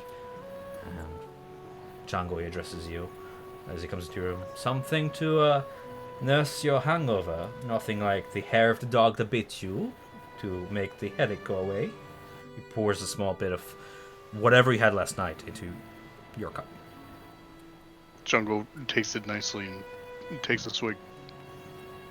Also, your friends are still asleep, but I have this for you. And he hands you, from inside his vest pocket, there's a sealed envelope, which he hands to you, and turning around, maneuvers to each of your doors, essentially doing the same, but without the envelope. As he leaves, I say, thank you, Keg. You're welcome, Django. Bows a little. You know that you never introduce yourself by name the entire night, okay? Yeah. Jungle eats his groggily. It's okay. It's like really dry jerky, lemon juice, which is weird, and then boiled eggs, which were probably boiled yesterday. But welcome to the Underfall. Hey. Does anybody else wish to do anything in the morning while the city wakes up?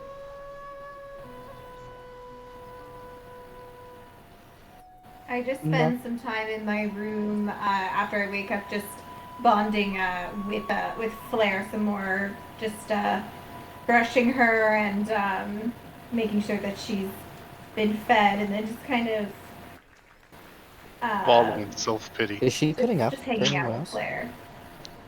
See? What's up, Nevitz? Nevitz. For now? Ashley, What did- Ashley was cutting out for me. Did you guys hear that? She's No. just no. She wasn't counting. She's just feeding her pet Ember Bat, and she's getting ready in the morning. Do you do anything in the morning there? Yeah, I cleaned the dust off all my shinies, my glasses, my diamond, my coins, each individual coin. The new fancy bottle of whiskey I got. Yeah, the liquid Gotta- inside is still mercurial. You have a good 750 milliliters of it. That's quite a lot. So just to note, I'm gonna mist my toad. you still have them. Moist. It's still in your cage. Yes. I missed my toad. Water, moisture. Oh, mist. Okay, I thought Mist. I missed my toad. I'm like, you still have them. Yeah. Can I make my diamond my arcane focus? Is that possible? Yeah, sure. It serves its purpose up to its price, and whatever. If it requires gold cast and it's not a gold, 50 gold diamond, then no. For everything else, yes. See what I'm saying? Like if you use your diamond to like cast like firebolt and it requires like bad shit, I'm gonna be like, rule of cool. You can use the diamond and conjure like these 2 fiery birds from diamond that swirl around each other and anime strike the enemy and just come out of diamond one by one. We can do that, sure. Anime strike, you know, those weaving between the trees and shit. Yeah. Anyways, I call it anime strike. I don't know. Actually, Nevitz, Ruby a No. Oh no. Perception What am I wrong? just as you're going through your shinies. Ooh. Perception.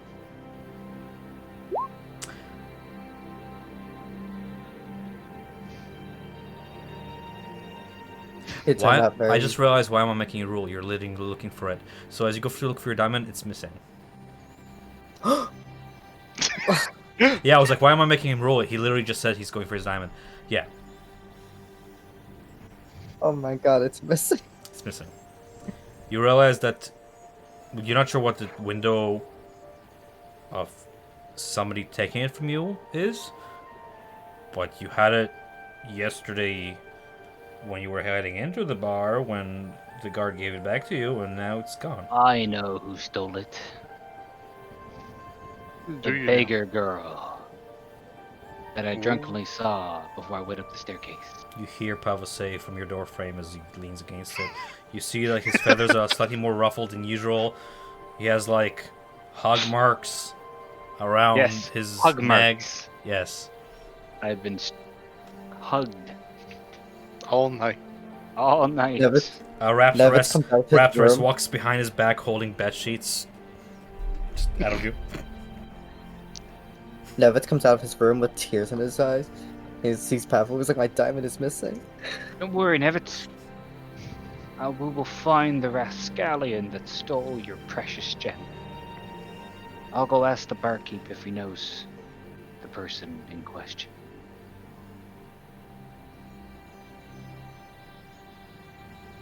I nod my head, like, okay. Okay. Don't cry. If you do cry, collect your tears. They're valuable. Little nod to Avernus.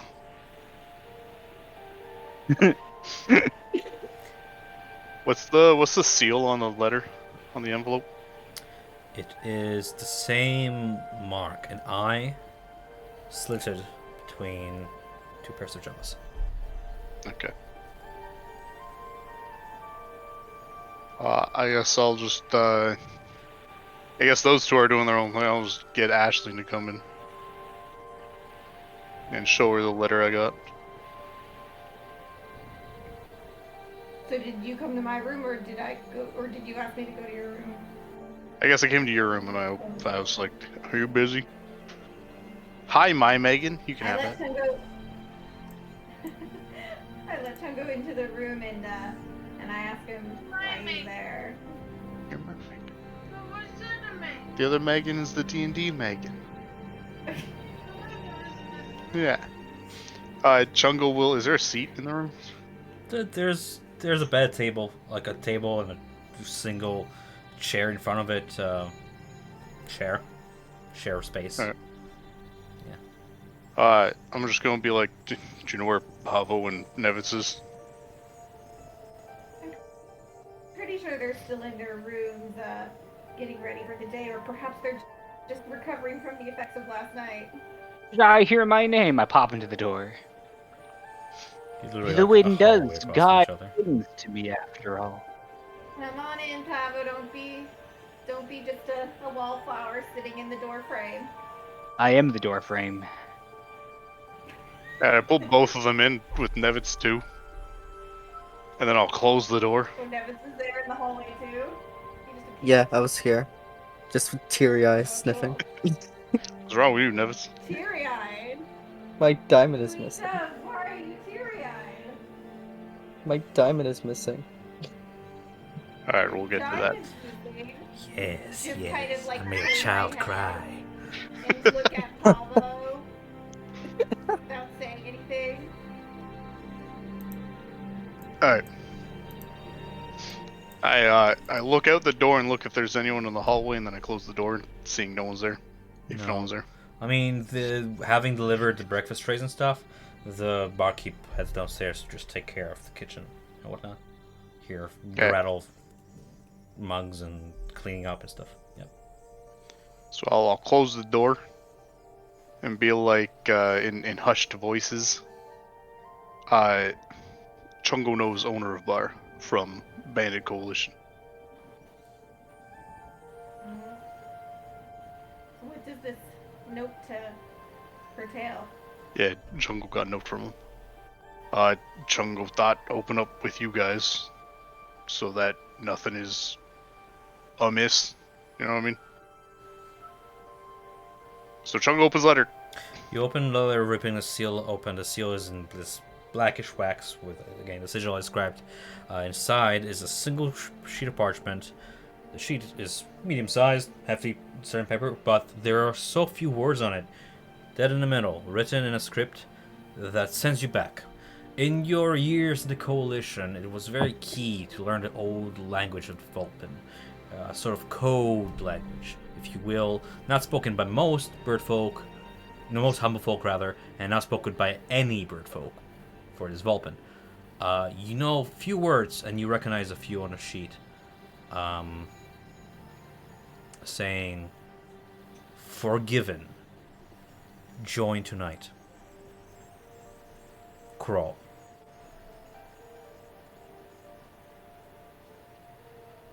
This stuff. Have you been unexcommunicated, Chungo?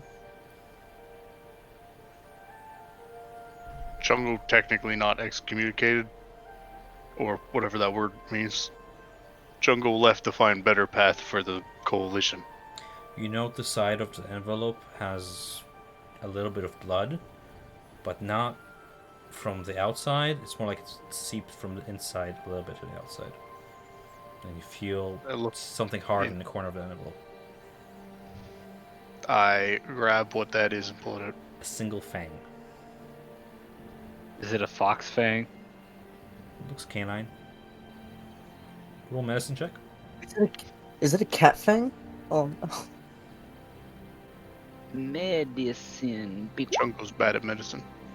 Chungo does not know. That just does it. It's Mapak. Raccoon fang. Wow. Do you think Jasper's? Well, they have one of the Mopoks. Hard to tell by a fang alone. They have one. I guess Probably Jasper. this is something to go see. Might I suggest we head to the upper parts today? We might use this letter of evidence. We could do a sting operation. Okay. Okay. I'm Chungo's sure going my back to his room. brother would like to break a few talons in the name of justice. Chungo, after hearing that's going back to his room to get his stuff. You still have your letter on you, right? Yeah. Chungo closes the door to a room and gets his stuff. Sure. Mixed feelings here and there. Alright. Unless the rest of you wish to do anything else, I can go on. I mean, the town is yours. Where do you want to go, really? Grab my barrel and go. We can meet with council. Rolo's doing their own thing. But what else do we have? Who is this one again?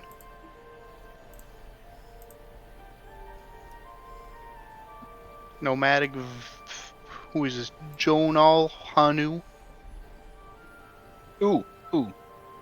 We should sniff the bag of spice. Ah, yes. Okay. Yes, that's right. The bag. We pull out the bag of spice, and I ask, "Will we be able to find?" Hold on. Will we be able to find Jonal Hanu in this town? And I smell the bag. You get hints of wheat plains from afar. The smell of rock dust, the kind of smell you find when you climb up mountains. And then that of tree bark, a more familiar smell, and you realize it's past the smell that you get around Alderheart in general, as if the smell traveled from faraway lands all the way to this place. And finally, this very gamey, sudden smell bovine-like bovine fur mixed with soil and this goatish smell. And then it turns pleasantly sweet. Ah, Chungo thinks it might be in the stables area. Because it's an oxen trader.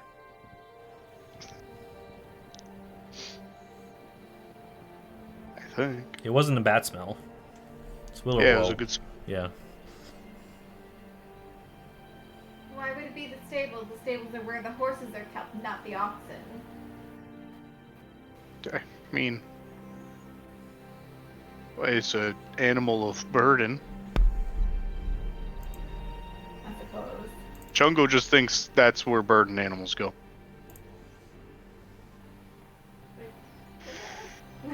Or wherever you can buy I cart. nod and I agree to follow Chungo's instincts. Not Chungo's instincts. Bag's instincts. Legs. Well, you're interpreting the smell, so therefore your instincts. But Bag is making smell for Chungo to interpret. Still your instincts to in which you're using to interpret said sign. But it's still Bag's smell that's giving the interpretation. friend. The bag begins to smell bad. Doesn't the bag just give off a good or bad smell? Chungo says it was a good smell. And Chungo says good smells coming in direction of probably a cart selling place. Or burden place, animal Oh, stable. I thought the description just meant a thing on the label, but well then we shall go there. The inquiry was, can we find him in the city? I gave it a good smell. He's in the city somewhere. It's not like divination. It's a bag of smells. Alright. To the... We venture to find the stables to investigate. Sure. Yes.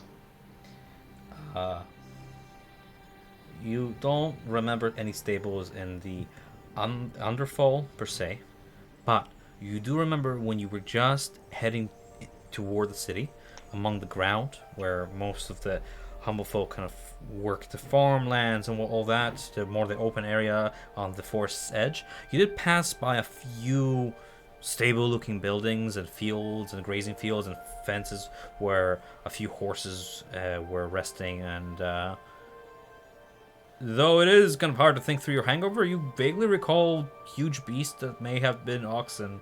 Maybe it was a really bad dream. But you would imagine it would keep oxen up in the canopy because oxen don't fly. So that makes sense. Yeah, Chungo have good idea here. I'm Chungo's inner dialogue right now. Yeah.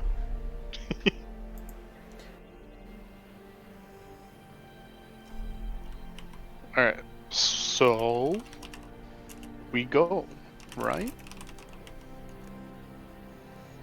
Where are we going now? We're at We the place. asked the bag of smells if we should go up to the second level. We should go see the council now, right? We haven't even Never. bought our oxen or did anything yet. We just got there, I think. I apologize. It's almost 8:30. It's time. It's right about the time for my neighbor's toddler to have her daily meltdown. That's I fine. apologize if you can hear that in the background. Just about time for me to have my daily meltdown too. That's fine. Jeez, that's so late in the day for a meltdown. God damn. I'm assuming it's bedtime, and I'm assuming most toddlers like to have meltdowns before they go to bed.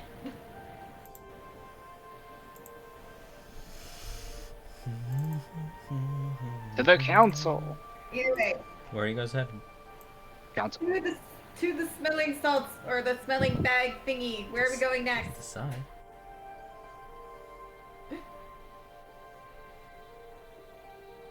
Decide. I guess we can just keep looking around for Janal. Okay, so Janelle? Yeah. Okay, following Chungo's instincts, you do find Chungo's instincts. Yeah. just this bag of smells becomes more and more intense, more of that goat cheese smell that turns sweet. The more in proximity, you keep sniffing it like a bloodhound, following Chungo's scent smell. You come upon this scene I'm posting in general chat right now. General Chet. You see, following the path, there are like banners hanging on either side of the path that flow in the wind. Each of them represents either a member of the Amaranthine symbol or like a sigil of a town in the Humblewood. Following down the path, there are these like in the picture, these little hovelled houses with domed or concave roofs. And these cabins until finally the smell intensifies and you come across this traveling merchant, goat lady, by the name of Janal Hanu, who Rollo told you about but just didn't have time to discuss except for the name.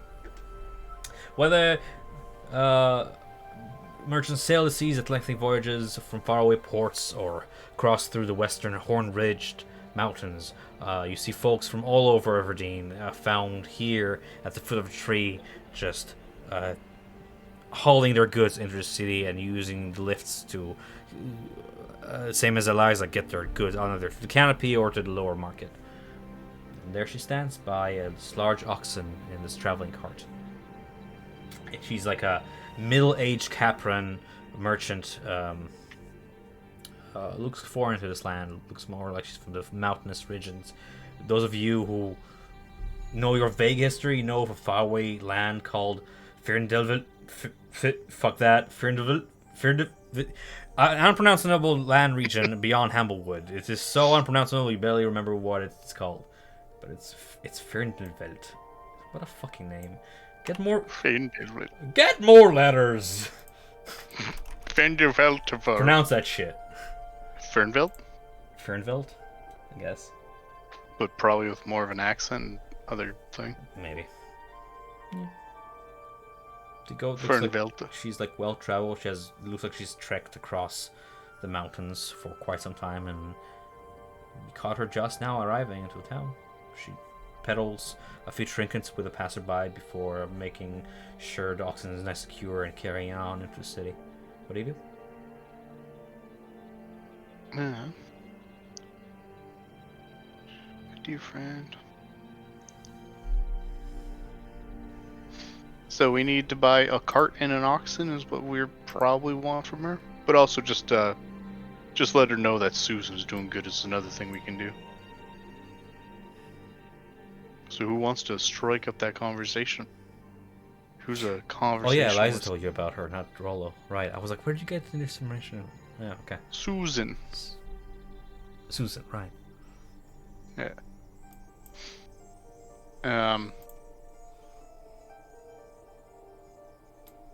Do we need a cart?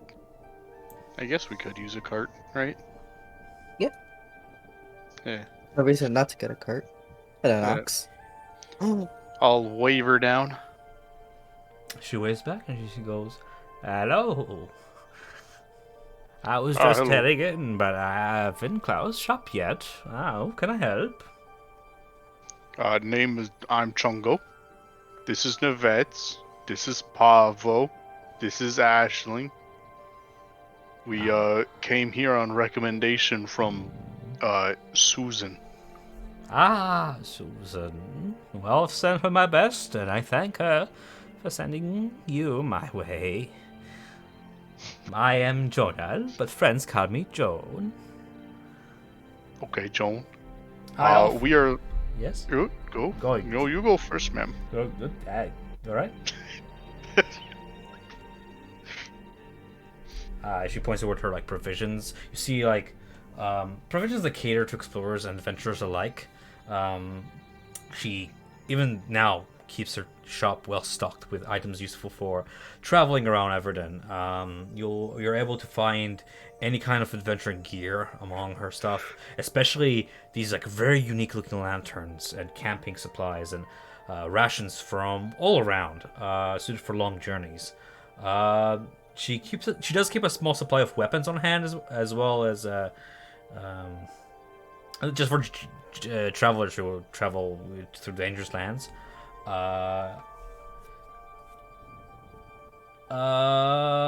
She is carrying what looks like a rare and heavy crossbow on her back, just for self-defense, and this leather satchel to her side.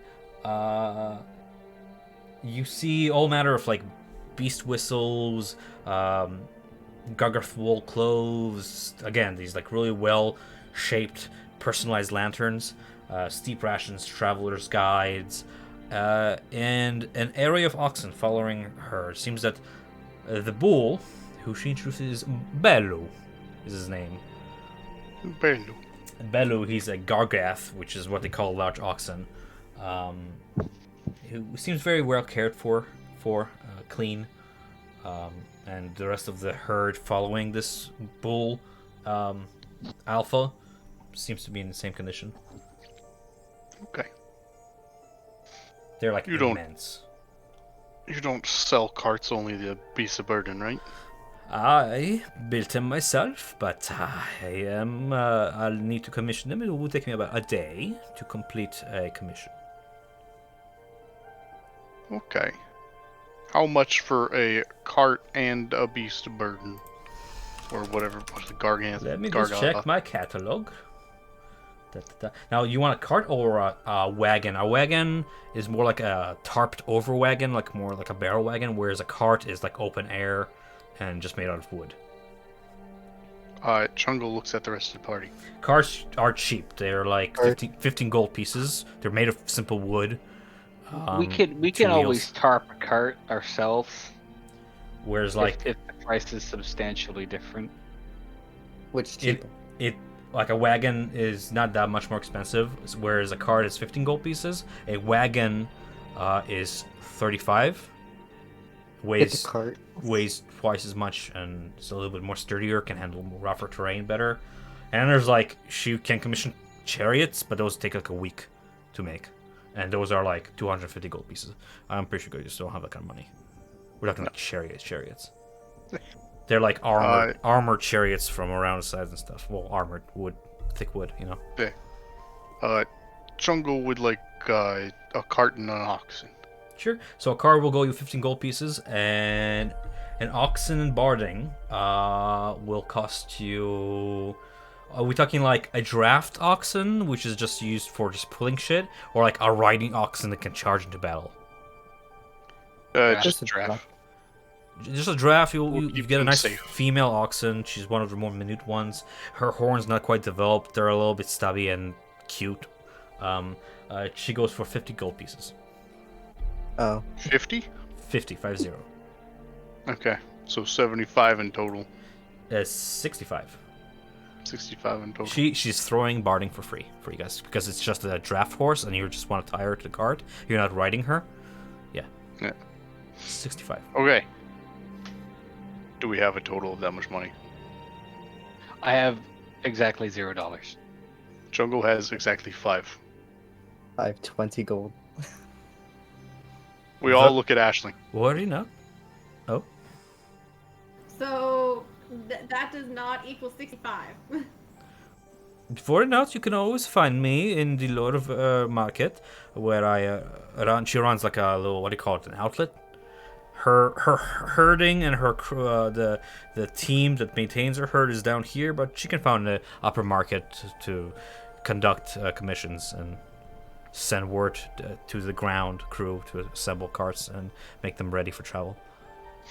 Alright, Chungo will put 5 gold towards commissioning a cart at least, so it doesn't, we don't technically have to wait to get it. If anyone else wants to put in the other 5 golds. That's okay. I'll take the 5. I operate on goodwill, and if it be, I'll have a cart ready, and even if you don't pick it up, somebody will buy it. Just you know what? She kind of like she closes your palm into a fist, and she hands you back the gold.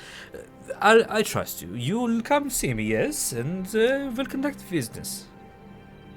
Yeah. Okay. Yes. Remember. What the fuck? Because remember, I say as I forget her name. Jonal, yes. Jonal. I have more information on Jonal. I just didn't have much time to prep, but that's just essentially the long and short of it. Alright. Yeah, 65 gold will cost you best of burden. I mean, I can give you the stats later too, but should be fine for travel if that's all you want to do with it. If you want to get more creative, just message me. I'll answer questions. That's fine. Send Susan All my right. best as she heads back into the trunk. We will remember that if we go see Susan sometime soon to make potions and stuff. Yeah.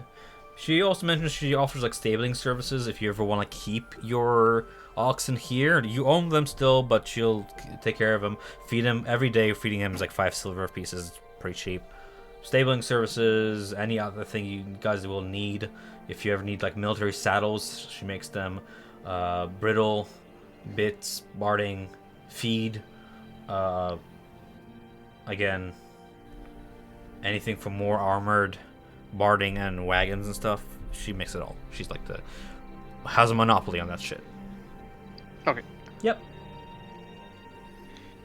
All right. What do you guys want to do now?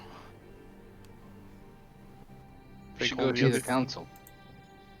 Think Yep. that's the only other thing? Yep, we need to go to the council. Okay.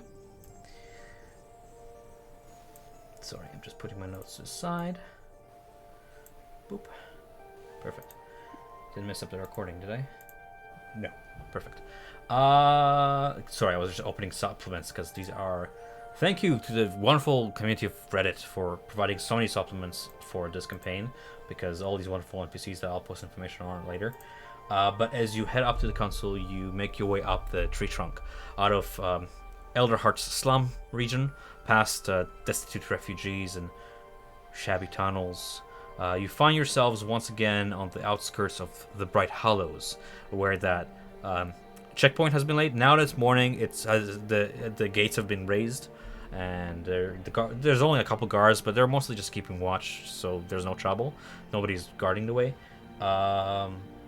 As you pass, they just casually inspect your gear, not touching it, just eyeballing it. Inspect it for any contraband before letting you enter the trunk market, the lower market. It's about yonder, we'll say, for the sake of. I know I don't have much prepared. I'm sorry, but we're not even doing combat, so theater of the mind, right? Yeah. Yeah. Anyways, so there's that. You make your way up to the trunk market. Within this hollow space, you see more refugees take shelter, much to the dismay of local merchants. The market area is overcrowded, and you can see many refugees searching for work and begging for alms. Choga remembers those times. Yeah. Nevitz, Yes. rule perception. I'm gonna say active perception versus passive because you're actively crying over your diamond. Oh yeah, your diamond. You forgot about it. I did. I mean, I'm still upset about it. In character, he didn't, so you know. Yeah. I'm not gonna be a dick about it. Okay. You. I was actually going to mention it to the Royal Council. So my diamond. Somewhat absentmindedly, you catch a glimpse of a small shadow figure sneak to a nearby food stall and steal a wheel of cheese. The shadow is about your height, small and nimble. It goes unnoticed by the shop owner, who is right now just, serving like another patron or whatever. And the shadow just sneaks a short distance around a corner away into a nearby tent on the street side among the other hoveled tent town folk. Just a wheel of cheese. I quickly grab onto like Ashlyn's like sleeve, and I pull her and I say like, "Oh, this way! Look, come here!" And I run in the direction that the guy went. I follow Nevitz, just silently questioning what he's pulling me towards. You're deaf. But I follow him nonetheless. Yeah, seeing them go that way, if I turn with them, Sure. I guess we're going over here now. You saw the little figure go into one of the tents among the others. Approaching the tent, you hear like hushed voices from within. And the crack of something crusty being broken. and the sound of small nibbles. Is there like a window or something to peek inside? No, it's a tent with a flap. Through the slit of the flap, you can see more shadows. There just seems to be more people inside. The inside of the tent is probably lit by some closed off lantern, but the tent flap is loosely closed. You just see the shadows flicker from within. Nevitz turns to Ashling, Chungo, and Pavel and says, "There's a thief in here. I saw him." Oh, Jungle says. I will. Wait, are you sure you saw what you saw? Are you sure it wasn't just the whispers or the ghosts of the alcohol of the evening or a shadow? I saw him. He stole cheese. I saw him. I promise. Jungle will lift up the flap to the tent. As burly Chungo lifts up the flap, you just see 3 German children, like, sniff at you, panicked, wide-eyed, scared. Like, one of them holds a piece of bread in his hands and just drops it. And the other 2 are, like, halfway through, like, tearing bread and, like, pieces of cheese and passing to each other, and they're just frozen, staring at you. You see at their feet is a pile of, like, stolen food, I guess this morning's take, alongside a couple books, a half mushed in pillow, a few linen blankets, and a small satchel. Looks muddied, worn leather, old, the strap is torn off. Jungle just has question for one. Yeah? Were any of you at the bar, the tavern, Blushing Tavern or whatever, Blushing Tankard, last night? Are we in trouble? No. Okay. Just wondering. My friend here is missing a diamond. That's all. Never the. Well, I know if Pavel isn't here, but you do recognize one of them is the youngest of them. A little girl is that panhandling girl that you saw before. Is which girl? Like there's like 3 German children. One of them seems like older, like mid-teens. Seems to be like the one who stole the cheese and quickly brought it to the 2 younger ones.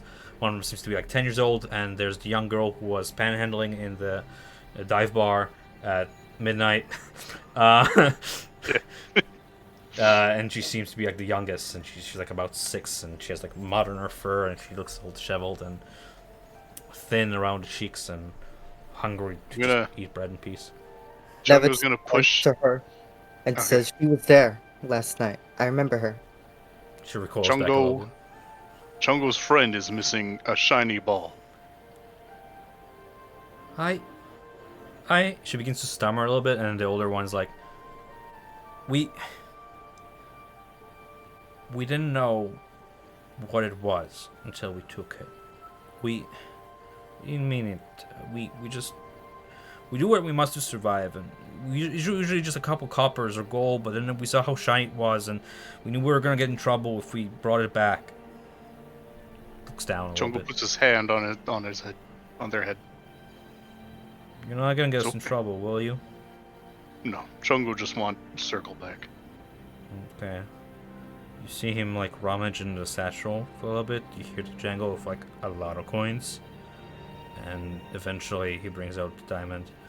The middle child looks angry at the older child, almost like, I can't believe you're doing this. But the older one just gives him a look of like, we do what I say, kind of thing. We survived this long because we do what we say, and hands you the diamond. Nevitz has like a strong and confident look on his face, like a conquering look, because he has like the support of Chongo. He's like standing right beside his leg, and as soon as the diamond comes out, he's just staring at the diamond, and he Staring reaches out one and takes one hand holding up the diamond, just like hand on your hip, like, yeah, stole from poor children. Meanwhile, the little girl is like,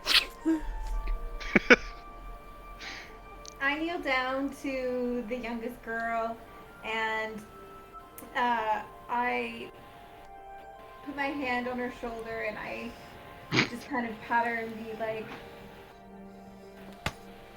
so how did you How did you guys end up here? In this tent in an alley? The little girl doesn't say much at first. Just stares at you with these like puppy eyes. Looks at her thing of cheese and then rips it in half and gives you like a bit. Just offers it to you. And as she does that, the older of them is like, our parents died in the wildfires, and we made our way here. They're not letting children speak to the council, so we just sort of found our place among the Bright Hollows, and we do what we do, just not to starve. Is there not David some... feels bad. One thing at a time. Sorry. Continue. Okay. Sorry. Fair enough. Go with. No, David, you can go first. Nevitz feels bad when he hears their story because his parents also died in a fire, and he takes out a bear fruit that he has and like offers it to them. The little girl is like, "Oh, sweeties," which is probably like the first word you heard her say all day, out loud. So with such excitement, and you offering it to them. Yep. Okay, the oldest of them like takes it, a little bit suspicious, sniffs it with his little dripping snout, and you see him reach into his back pocket and pull out like a switchblade and start like cutting it. And hands off a piece to the younger one first, to the middle child, to himself, and then one to you. And gives you like a nod, almost like an apologetic nod for what happened. I smile, take it, and just start eating it. It tastes very, very sweet, almost like candy. It's just naturally growing candy. The juice has like a molasses consistency to it, which is kind of unexpected. And there's like little seedlings in this molasses-like juice. But overall, it's a pretty pleasant fruit. You are left with just like the rind, which is not quite edible, and slightly oily to the touch on the inside. What kind of creatures are these again? Sorry. Gerbins are like mouse people. They're like little hippity hoppity. You know those like kangaroo mice? Yeah, with like long, these like springy legs. It's like those. Let me show you a picture. Actually, I'm sure I have a German picture. Excuse me, a German picture for reference. There you go. That's the younger one. Okay. Look at them cute little Is it the little motherfuckers. girl? They're Yeah, so the goddamn little cute. girl. It's so cute. It's very cute. As I listen to the story of the eldest is a brother, yeah? Yeah, they're like two brothers and a younger sister. Yeah. Okay. I listen to the elder brother's tale, and then I look down at the cheese that the little girl offered me in my hands, and I look back at her and I just say, "Thank you so much for this, but I've already had my breakfast. Why don't you keep it?" Why don't you keep it? Bitch. Thank you very much, honey. Well, if you don't And want I- it, I'll and I take put it. it- I am hungry, but I mean, like, I'm just Okay. saying I well, fucking offered you cheese and you're not taking cheese, you know. I mean, she'll take it if you offer it. Like, and then I point to and then I look at Flair, and I see Flair looking at the little girl very curiously, and I'm assuming the little girl's looking curiously back at Flair. Flair gives a little like cute little sneeze and ignites her snout, and the girl goes, "Fireworks, pretty." And then you This see is- the middle this is my child friend. looks horrified, and the eldest child just looks cautious. But yeah, the little one is quite curious. Remember their family died in a fire. This is my friend Flair. Would you like to Maybe pet I'll her? be She's like- really friendly. PTSD. Yeah. So the youngest of them goes to reach for a little flare, and then the eldest is like puts his hand on her and he's like, "Is it safe? Does it bite?" She's really sweet and she's really docile. Okay. Slowly. And I just nod my head. I mean, seeing that it's perched on her shoulder and it is pretty adorable, just slowly lowers his hand, lets the little one approach, and she gives Flair a few cautious baby taps on the tip of her wing and gives off a little giggle. I look back over to the older brothers, and I ask them if there are not institutions or groups that could not help them, whether it be religious groups or some kind of a welfare of some kind that is not offered here in the city that they might be able to take advantage of. You get the sense, as a shrug, they get the sense that there might just be such institutions in the city. It's just that they're just way too freaking young to even know where to start. They just follow their animalistic instincts after losing their parents traumatically, and they figure that stealing is easier than looking for God. I'm not mocking you. I'm just saying, like, they're children. They you have a point. There might be such a place. They just have no idea. Just too young to have been educated on such matters, matters of altruism and religious orphanages or anything of the like. Just never heard of them. They had a family at one moment, and in another moment, just only had themselves.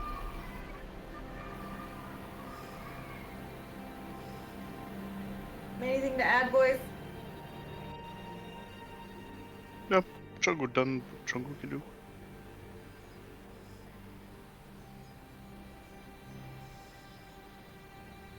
Levitts will also leave them 3 rations. They gladly take them. And the brother's like, I really wish there were more people like you. Maybe we wouldn't have to do what we have to do if more people were more as kind and forgiving. We're going to be in Elderheart for another little while. If anything comes up, you know what we look like. We Okay. shouldn't be too far. My name is Flick. Flick. Yeah. I pat my chest and I say Chungo. Chuck and go. That's the oldest So one. Right? Flick points at himself and he points at the middle brother. That's Jep. And that's Kiri. He points at the youngest of them, who's adorably nibbling a glass of her cheese and is now starting on some of the rations before the middle brother, like, there's like, save some for later.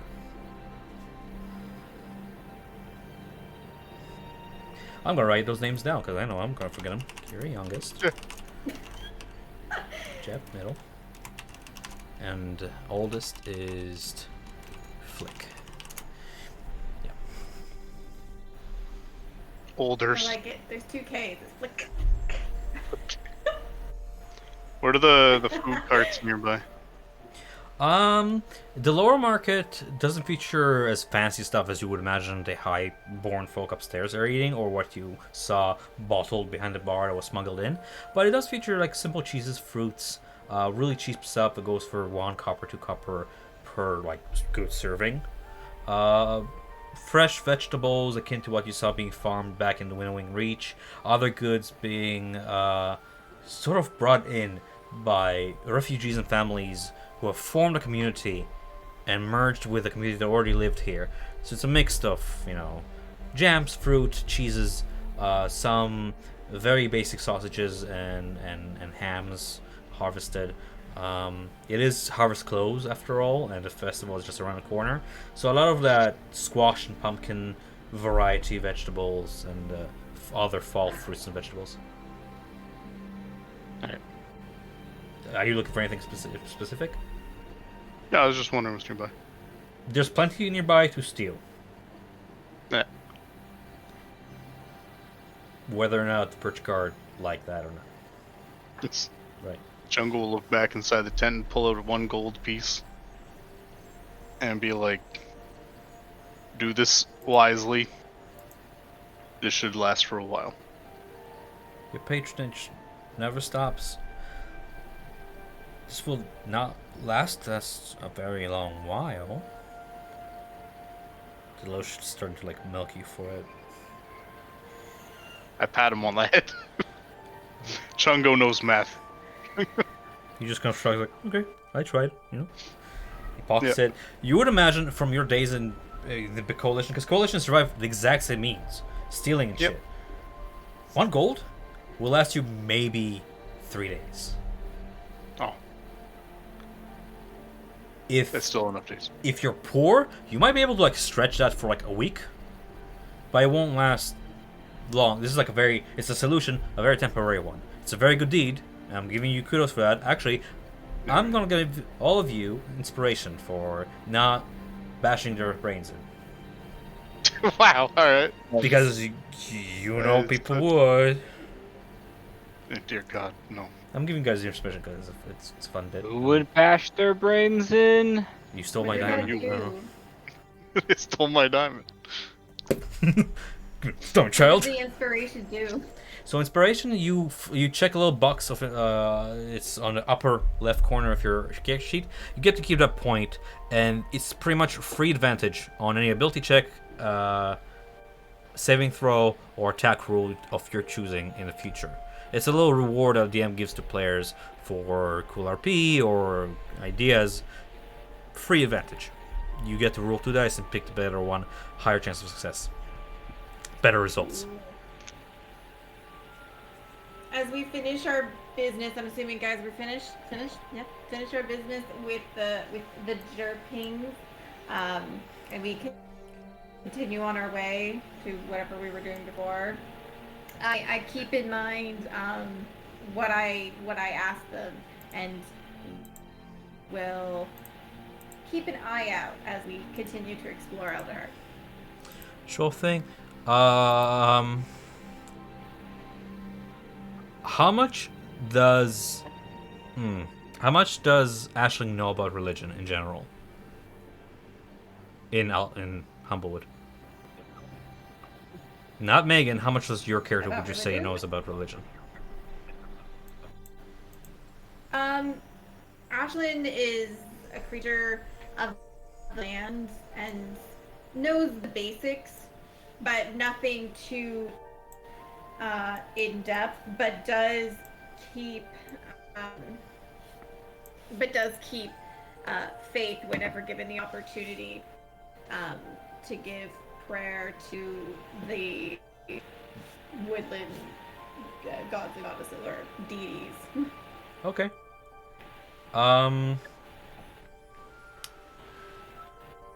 You guys maneuver up the tree market, keeping an eye out for any orphanages or places that take children in, anything of the like. You know there's a lot of refugees, and it just keeps streaming in.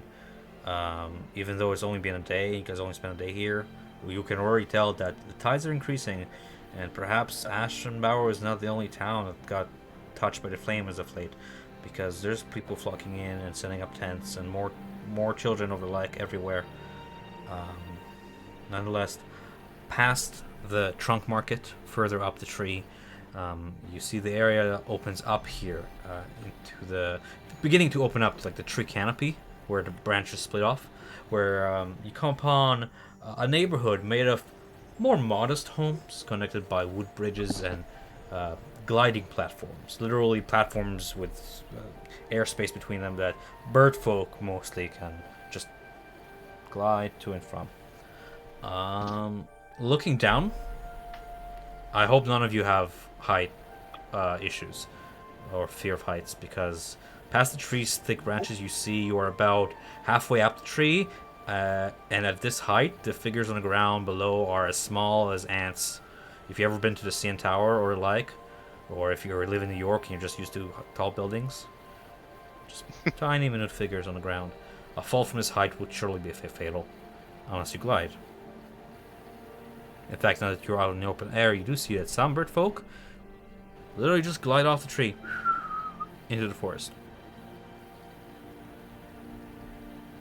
Messengers or whoever else you would imagine. Other humble folk just use the stairs and rope ladders. See the forest stretch far toward the ridge of the mountains to the east and west, and there's like a coastline along this the sea to the south.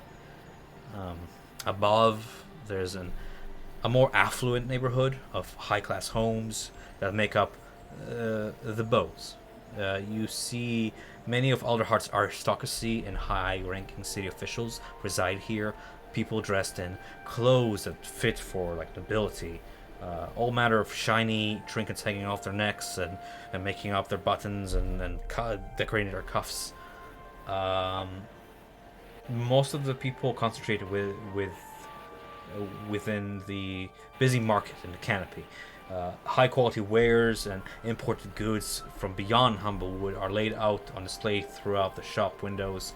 You see all manner of talented weaponsmiths, armorers, merchants do business here. There's more perch guard here as well that seem to glide from watchtower to watchtower to keep an eye on things and keeping the law. You pass by a shop on like the more sidelines of this plaza that just reads Eliza's Emporium. Hey, take a quick stop there. Yeah? Hey, Okay. Jungle's gonna say hi. Okay.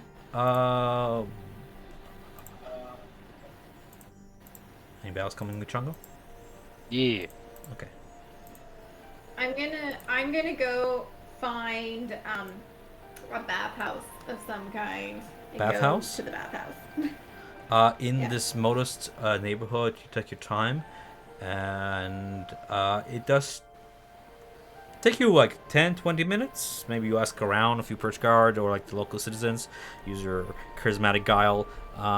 You find it. It's a little bird bath with a few humble folk that take pleasures in it. The bottom floor is more set up for humble folk, and there's a few bird baths hanging off the walls you can fly up to and just kind of rest there. Entry is pretty cheap. It's like 5 coppers to just partake and relax, and they give you a bunch of lathers and soaps to just wash off the wild off yourself. Jungle will definitely go there after. I'm going to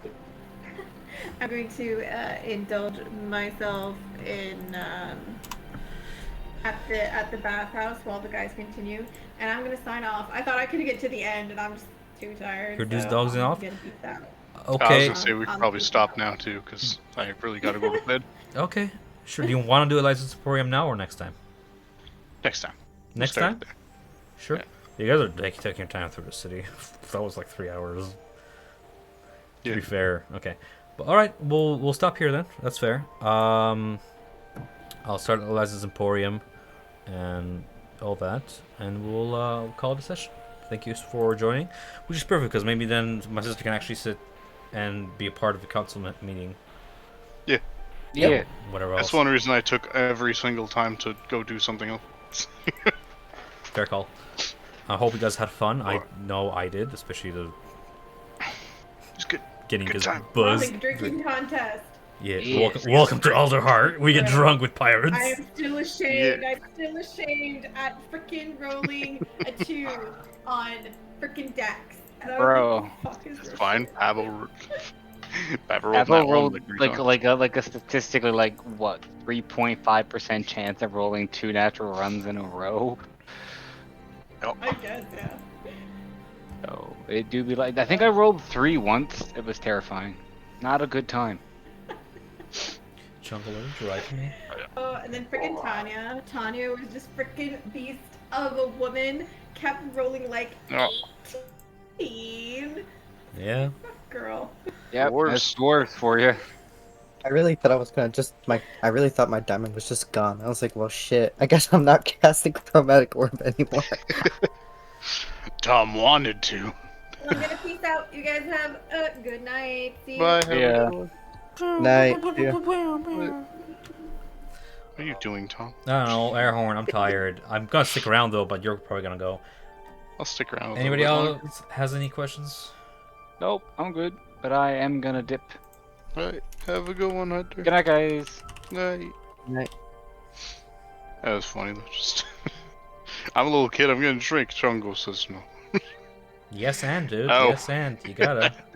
No, I know. I was having fun, and then it's just like we have a drinking contest. It's like look at Nevitz. It's like fine. You think children in medieval D&D times don't drink? No, I know. It's just fun. I'm not gonna be like, yeah, Nevis, you're gonna get some pussy, but like, I'm gonna be like, you can drink. Yeah, I drank when I was like underage. It's fine. it's just fun. Today's session is sponsored by That's underage what drinking. No, it's not.